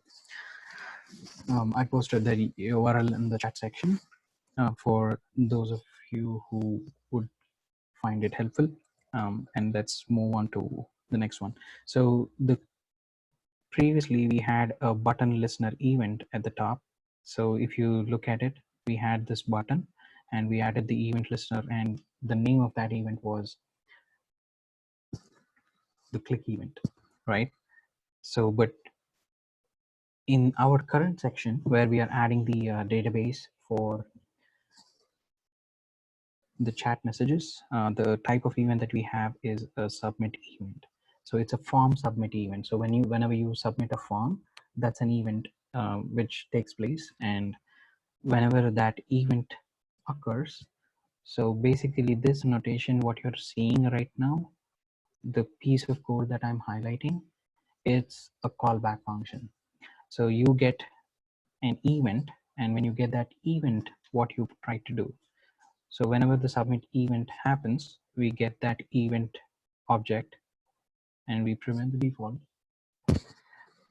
We prevent the default functionality of that form submit. So usually a form submit event would tend to clear out whatever data that was entered into the form. So this piece of code that is highlighted here is going to just prevent the default functionality, and since you're already using Visual Studio Code, you can see the IntelliSense that is being provided. So you have the information about what that function does. And next, after we do the prevent default functionality, what we're trying to do is we need to take the information that you are entering in the message section. So whatever message a particular user is entering and click send, we collect certain information for that message. So we need what that message is, we need when was that message created, by whom, and the user ID for that message. So the information that we are trying to collect is this piece of section. So we collect the text, which is nothing but the inputs value, and we collect the timestamp, which is nothing but date.now, which is a JavaScript function which which does the system time. And then we have the name of the user, and that is being provided by the Firebase authentication, the current user and the display name. So the display name is basically when you hit RSVP, let me show that to you, and you entered some email address here, it asked you for your first name and last name, and this display name is going to be that first name, last name, right? So it's basically the full name. And then you have the user ID, which is again coming from the Firebase authentication, and you have the current user, and you have a property called UID on the current user. So this is for those of you who are not familiar with method chaining, or chaining of different methods, this is one way. So you have authentication, and then you have a property, and then you basically chain those methods rather than creating new variables and assigning it. You chain those to achieve certain tasks. So once we get that information, what we're trying to do is we're trying to add it to the guest book, which is a collection that we have in Firebase, the Firestore. So which is nothing but the collection. So I'm reading it backwards so that you understand it better. So you grab this information from the UI. So you're basically adding it to the collection called guestbook, and that collection exists in the Firestore, and this Firestore exists in Firebase. So that's how I would say, if you're doing anything from the start, just make sure you are able to read the code in a way that you understand it, and not like a bunch of methods and just call something, and don't just get confused with these braces and all that stuff. So the information is going to be in an object. An object is nothing but the curly braces portion, right? And then since the add method is taking in an object, we pass that object here. So it's very easy to get confused and get distracted with some code in JavaScript. So make sure you get into the habit of reading the code well, and that should save you a lot of time. So once we finish adding it to the Firebase, what we're trying to do is we have finished adding the message that we entered in the input box. So we want to clear it. So we set that input.value to an empty string, and we return a false. And there's a comment saying, return false to avoid redirect. And these kind of things, like when you return false, you need to know why you're returning false. So that's where the code comments are very important. So let's save it and send some messages and check it out.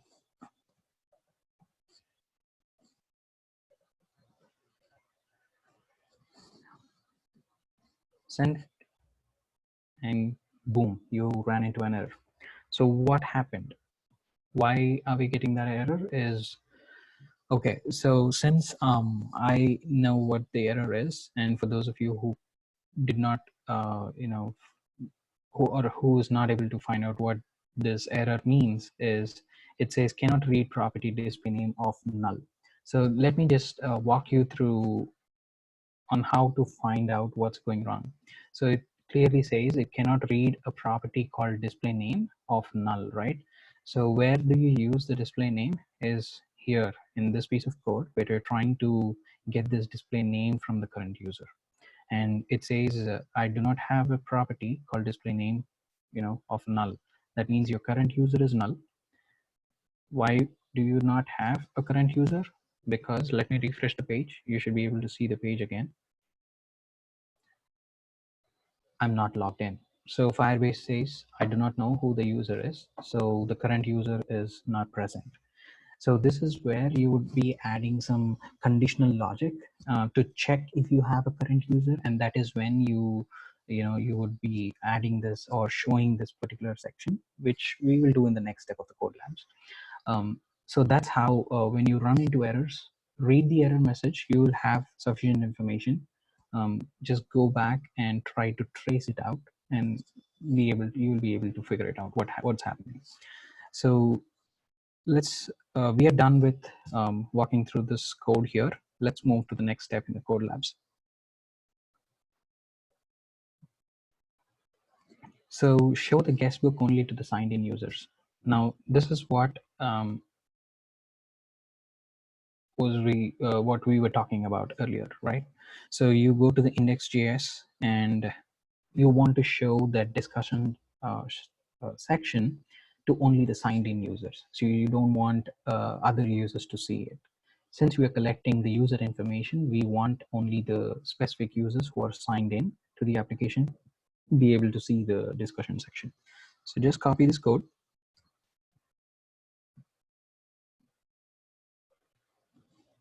I'll again paste it and walk through the code for you.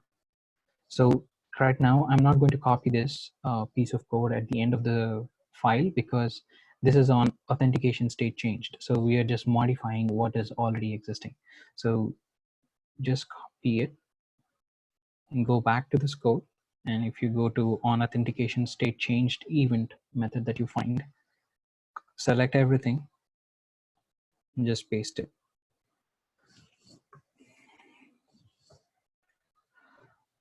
Again, so previously we had this piece of code where we just had changes to the text content on the button. But right now what we have is, oops, I'm sorry, paste it. So right now I have this, right?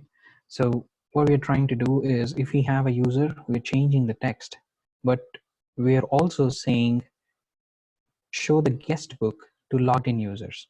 And this guest book, how do we show it? So we are saying the guest book container, which if you scroll up, you should be able to find that.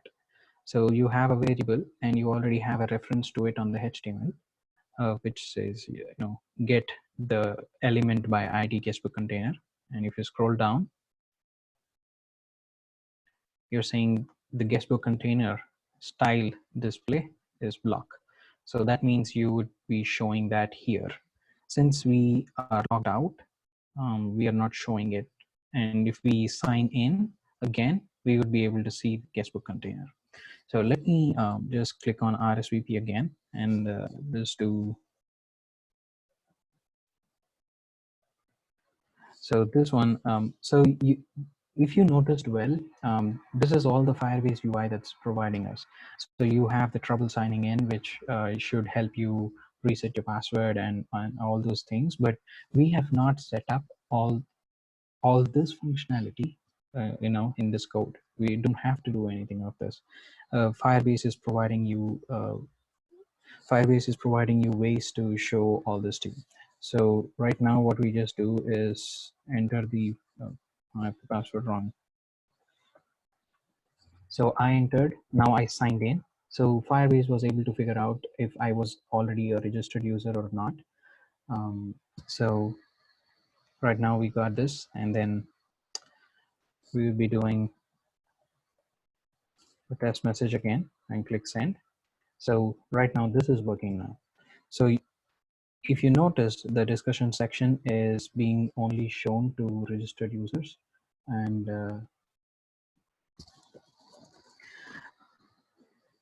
you're able to send the messages.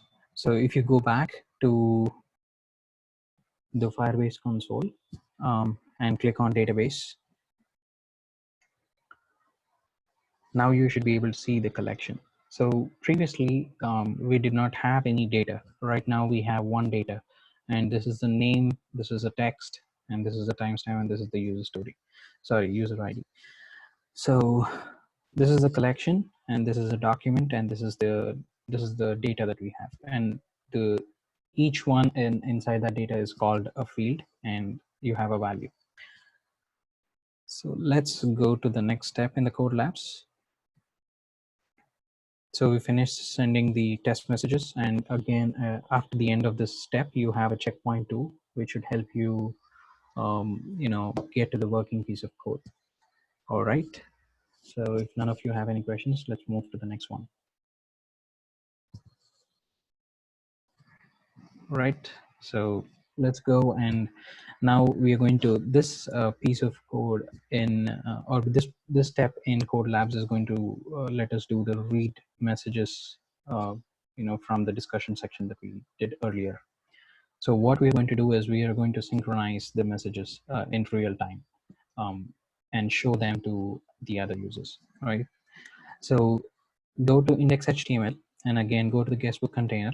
We add a new section with ID called guestbook. So this is the section we copy and go to the code, go to index.html,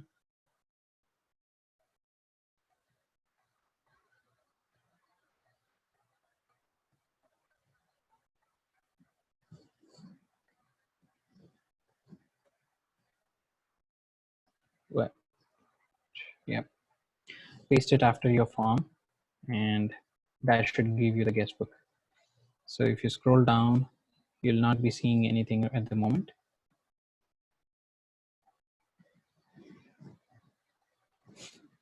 So now so if you guessed it right again, we would be having another listener event here. So whenever there is a new message in the guestbook collection in our Firestore, we would need to listen to that and show it to the users in the UI. So we would be adding a query to the guestbook. So what we are going to do in this step is go to the index.js, and at the bottom of the file, you just paste this. I'm going to quickly copy this and paste it here at the end of the file. So we have the guestbook collection, and we order by, if you are familiar with SQL, this is just order by statement where you order by timestamp and descending order. And what guestbook collection or Firebase does for us when we are trying to query when you're trying to query the collection, it's going to give us a snapshot, and we are going to get snapshot, and for each snapshot we need to do something, right? So if you read the code, we have a snapshot for each, and then we have a document in each snapshot. So we want to read, or we want to create a paragraph element for every text message that we have. So we create an element paragraph, and then we add the text content. So with the data and like the name of the user and what is the message that the user is giving. And what we do is we attach this paragraph element to its parent, and the parent is nothing but the entry. So we add this, we attach this paragraph to the guestbook, which the guestbook is nothing but the section that we added now in the HTML, right? So if you scroll down, so you would be seeing the test first. So this is the name of the user and this is the message, right? So if you scroll down, we finished testing synchronizing messages, and this is the preview, and this is wrapping up step 8 in Code Labs. So you again have a checkpoint 3. Just make sure if you're lagging behind or anything, just click on the checkpoint and you should be able to have the working piece of code. And if you don't have any questions, let's move on to the next one. So, and now we're going to just set up some security rules where we allow only the signed in users to read and write messages. And that is what we are going to do right now. So if you're following the instructions, you do not use the rules here. Just add the security rules in the next section that you have right now. So what we're going to do is copy this piece of code and go to Firebase console where it says add security rules. Go to the Firebase console, click on rules tab, and you should have something inside this. So just copy everything, paste it, and click on publish. And now what this is doing is it's matching the guestbook entries and it's allowing read if the authentication user is signed in. That means if it is not equal to null, the user ID is not null, then it allows the read messages from Firestore. And you will be able to write if the current user ID is what you are, the person who is actually doing the or writing the messages. So these are the security rules that you applied just now from this instruction. And then you're adding some validation rules, just making sure that you have some data in that request that you send to the database. So again, let's copy this entire piece of rules and then just go to Firebase console. In the rules tab, paste this again and click publish. And that's going to publish all your changes to your Firebase. So right now, when we send a request to save a message in Firestore, it's basically saying, make sure that you have a user signed in and it's the user ID. The user ID matches with the current user ID. And you have a name, text, and timestamp in resource data. So you are just basically adding some security rules and some validation rules to, to what kind of data you want to receive in the request and store it in the database. All right, so next, let's go. And so this one is basically saying to reset listeners. So what we're trying to do is when we query the database, we have, the collection is going to give us snapshots, and we need to make sure we reset some of the listeners there. So what we're trying to do now is refactor some piece of code and just groups certain logical segments into functions and just call those functions. That way it's easier whenever you want to fetch some information. So here we are saying subscribe to guestbook, and we copy this piece of code, and it says you just put this at the end of the end of the what do you call this, the index.js file at the end of your file, and you're basically putting all of this timestamp, all this inside this one. So we're going to get rid of the previous code that we have, and this is where we created a function, and now we would be calling this function in multiple places. So what we would do is, all right, let me just quickly walk through the code. So this subscribe guestbook is going to give us the unsubscribe event back, the callback function. So what we do is we want to unsubscribe to the guestbook collection when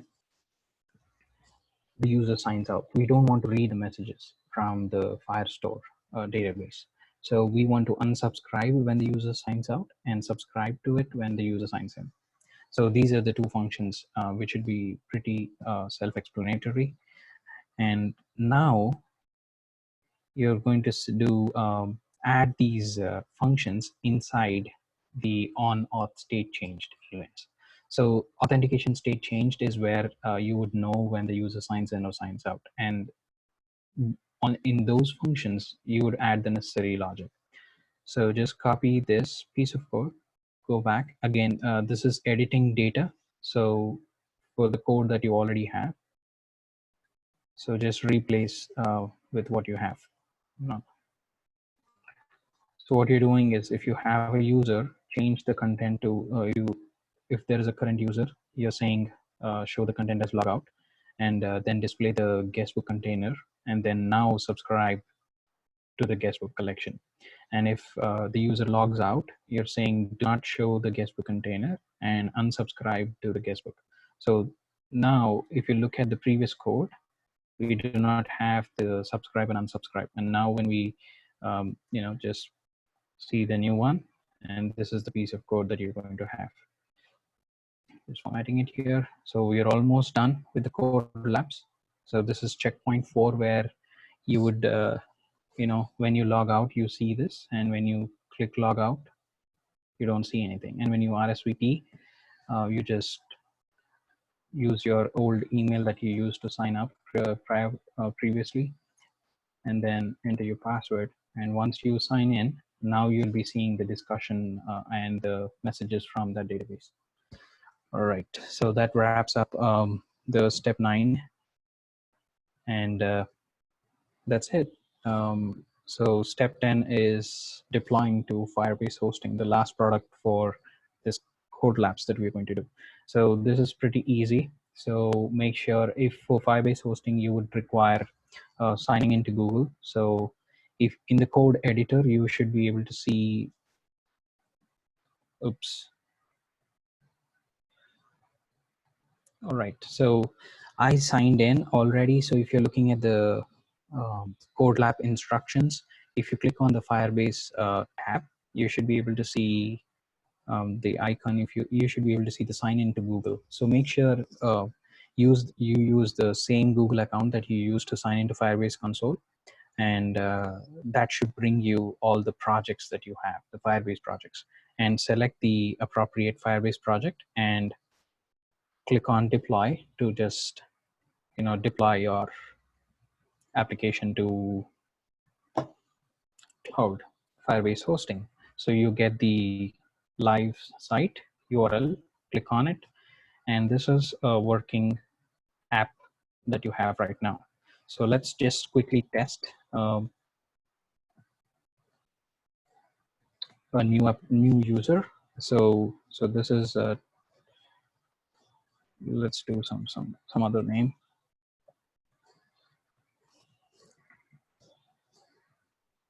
and then just click on it. And so if you're looking at it now, this is a different user, and if you go to Firebase console, oops, I don't have this. If you go to Firebase console and click on authentication, you should be able to see two users now, the two users that you use to log in. So right now, let me send a message to the first user saying, hello, and click send, and that's it. So you're instantly seeing the real-time updates from Firestore, where the message that you sent right now is the current user, which is John Doe, and you have the message that you have. And if you go back and click on the database in Firebase console and look at the data, your next message is stored as a different document, and that's a record in a database. So if you look at that, the second event, so that's the message that you have, right? So that's it, I think. So you have a working app, share it with your friends, ask them to do the code labs, and happy coding. All right, thank you, and over to you, Vishal. If you have any questions, I'll be around for some time. Vishal is going to be here, so if you have any questions and you want to clarify some doubts or something, we are here to answer your questions. All right, Vishal, take over. Yeah. Thank you, Kaushik. Hopefully everyone completed the code lab. Do share your published links, the live links in the chat, so we can see your work, and you should be able to share it anywhere.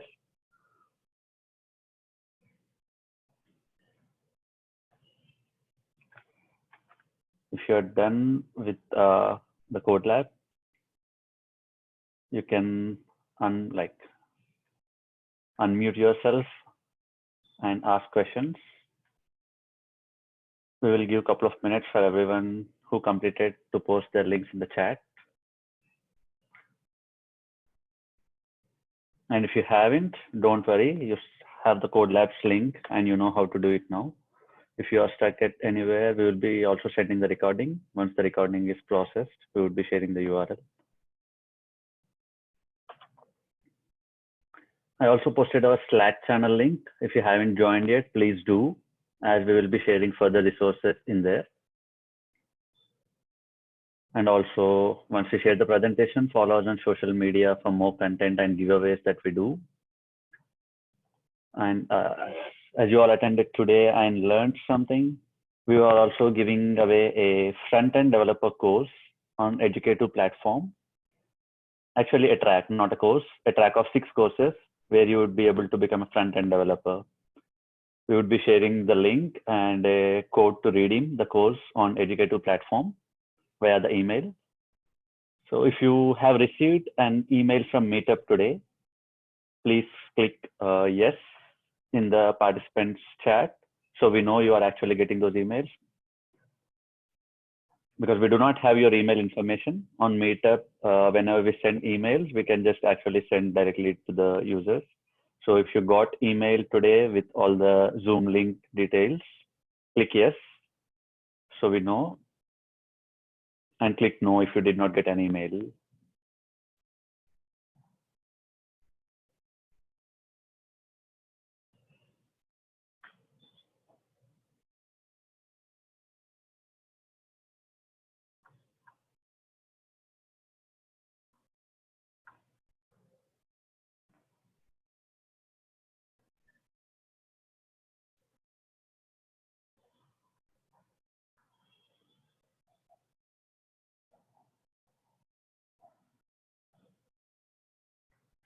Okay, we will be sending the resources link as well as the presentation link in the same way that we sent the Zoom link to the emails. And whoever did not get the email, if you attend this session from the Developer Student Club as well as the TKRC College through Pranav or Praneeth, we would be sharing the links to those two persons as well, so you can get the links from them.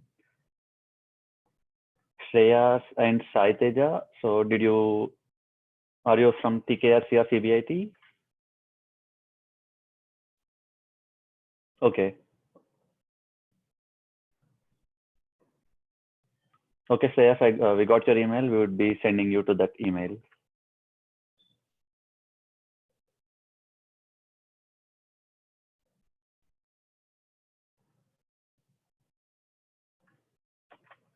If anyone else did not get an email, please post your email in the chat here. Sachit, I think I did not understand your question well. Could you elaborate on it, please? Me? No, Sachit. He says, where do I add the attendees collection in database?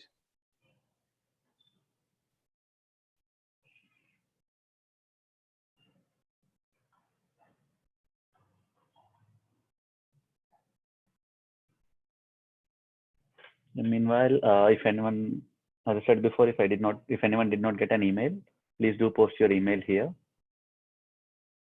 So going back.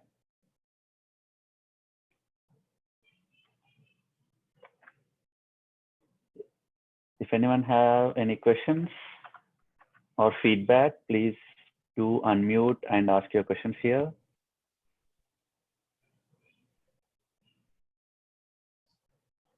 The bonus step is for you to do it in case, but we will have a working code that we can share with you in case if you want to look at it.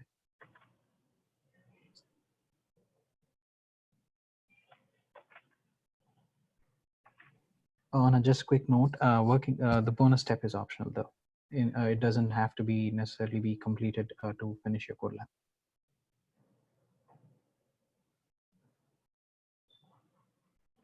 Okay, kudos to everyone who completed the app, and all the best for everyone who is going to complete later on after this session. Yes, if whatever you created is basically a CRUD app too, because you're creating a record and you're okay. Yeah, we did not do the update. Yes, you can still do updates. We did not do it here, but you can follow other code labs under Firebase, which are available in the google.dev website, where they have more options for the update and delete too. We did not do the update or delete functionality yet. We just did the inserts, which is the creation part. You can extend it to however you want for this application. This is just to show you how to get started. So feel free to explore through the code labs that you have on Google Dev, like Vishal said. And yeah, and in the email that we send in the presentation, I will show you just in a moment, where you will be seeing all the resources which are having great videos and tutorials that you can follow through and develop great apps. Okay, if you're done with posting your app links as well as your emails, we would go ahead and do the feedback. It's a simple feedback form.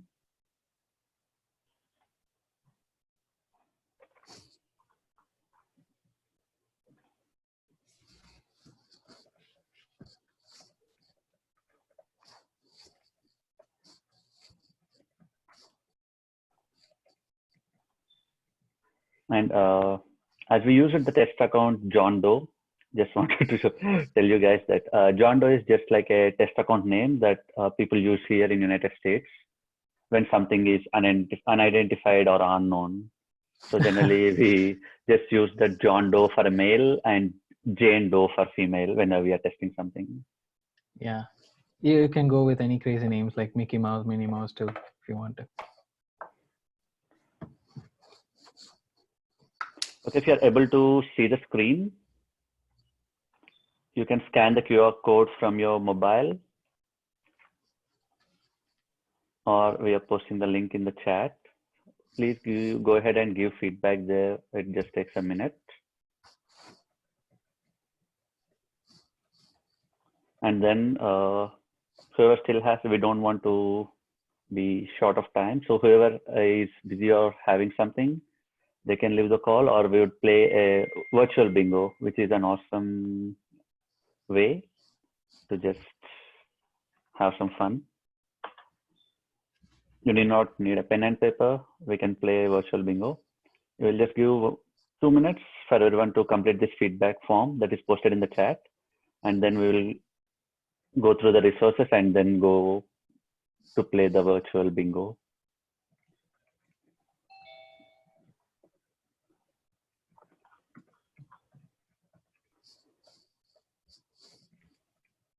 After giving feedback, if you still have any questions, you can post in the chat while waiting for others to finish the feedback.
If you're done with the feedback, click yes in the participants chat, or else that is the yes icon in the participants tab. So we get some count of how many people completed, and then we can go ahead for the next two parts where we play some bingo and discuss the resources that we have.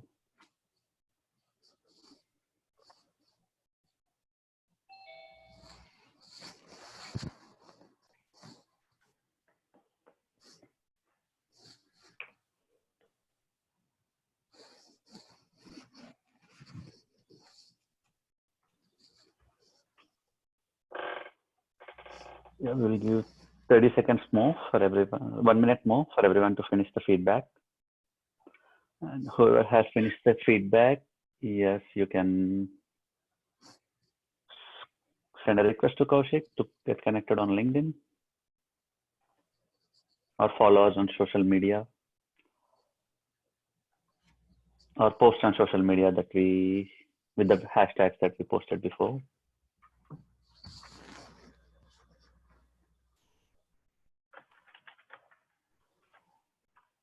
On Twitter, we are GDG Houston. Instagram, GDG Houston.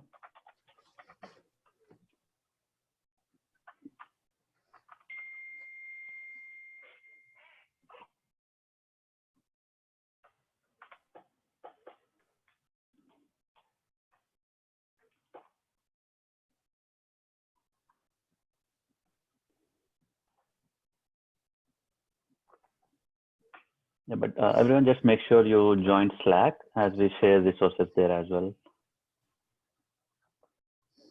Okay, time to go over the resources. So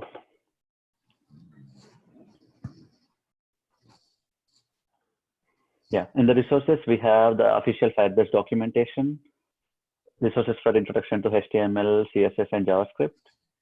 The Firebase complete story, where I took reference to explain the initial topics. The Firebase YouTube channel, which has great resources and videos. They also have Firebase official Slack, and they have channels for every Firebase product we have that we discussed initially, which is a great way to connect with developers globally, because there's a global Slack channel. You should be able to connect with anyone in there. Currently, it has 24,000 members in the Slack. Yeah, just like Vishal said, that's a great way to interact with those developers there. Yeah, in the last session, we had a question from the participant if we could link the stack blitz code that we did to GitHub, and we can do that. So once you are done with the project, always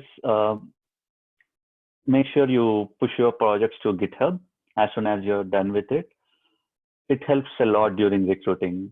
Many people ask for your GitHub profile and your LinkedIn profile in your resume, because they wanted to know how professional you are and also how much code have you done so far. So always have frequent commits on GitHub so that your profile shows a green graph there and you are frequently using it. Make frequent commits and push to GitHub. Yeah, just don't be obsessed by it though. And the final one is the Mozilla JavaScript documentation that Kaushik discussed about during Code Labs.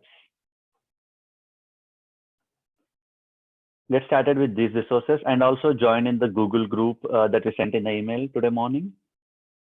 That is for you to get latest updates related to Firebase. You will be added to the email list and they will be sending you all the updates. Yeah, this is about the resources. I would just post the link for virtual bingo soon. Meanwhile, we completely forgot to introduce ourselves. So I'm Vishal Palerla. I work as a software developer with Baker Ripley. I came to United States and studied masters at University of Houston. Graduated in May 2018 and have been working as software developer from the past 2 years. So if anyone has any questions related to, even if you're planning to come for masters, you have questions related to it, you can always ping us. Reach out to me on LinkedIn or Twitter, and I would be happy to help. Even you can, yeah, Kaushik, you can tell about yourself. Sure. So just like Vishal said, I'm his classmate in masters. So we did masters together. So I am a software developer. I used to work at Medidata. Right now, I'm actively looking for new opportunities at the moment. So feel free to reach me out on LinkedIn, or I don't have my Twitter, Twitter link there, but I can share that with you guys. But I'll be more than happy to help you out in anything that you want. The final call for questions. If you don't have any questions, thank you for attending, and let's start some bingo.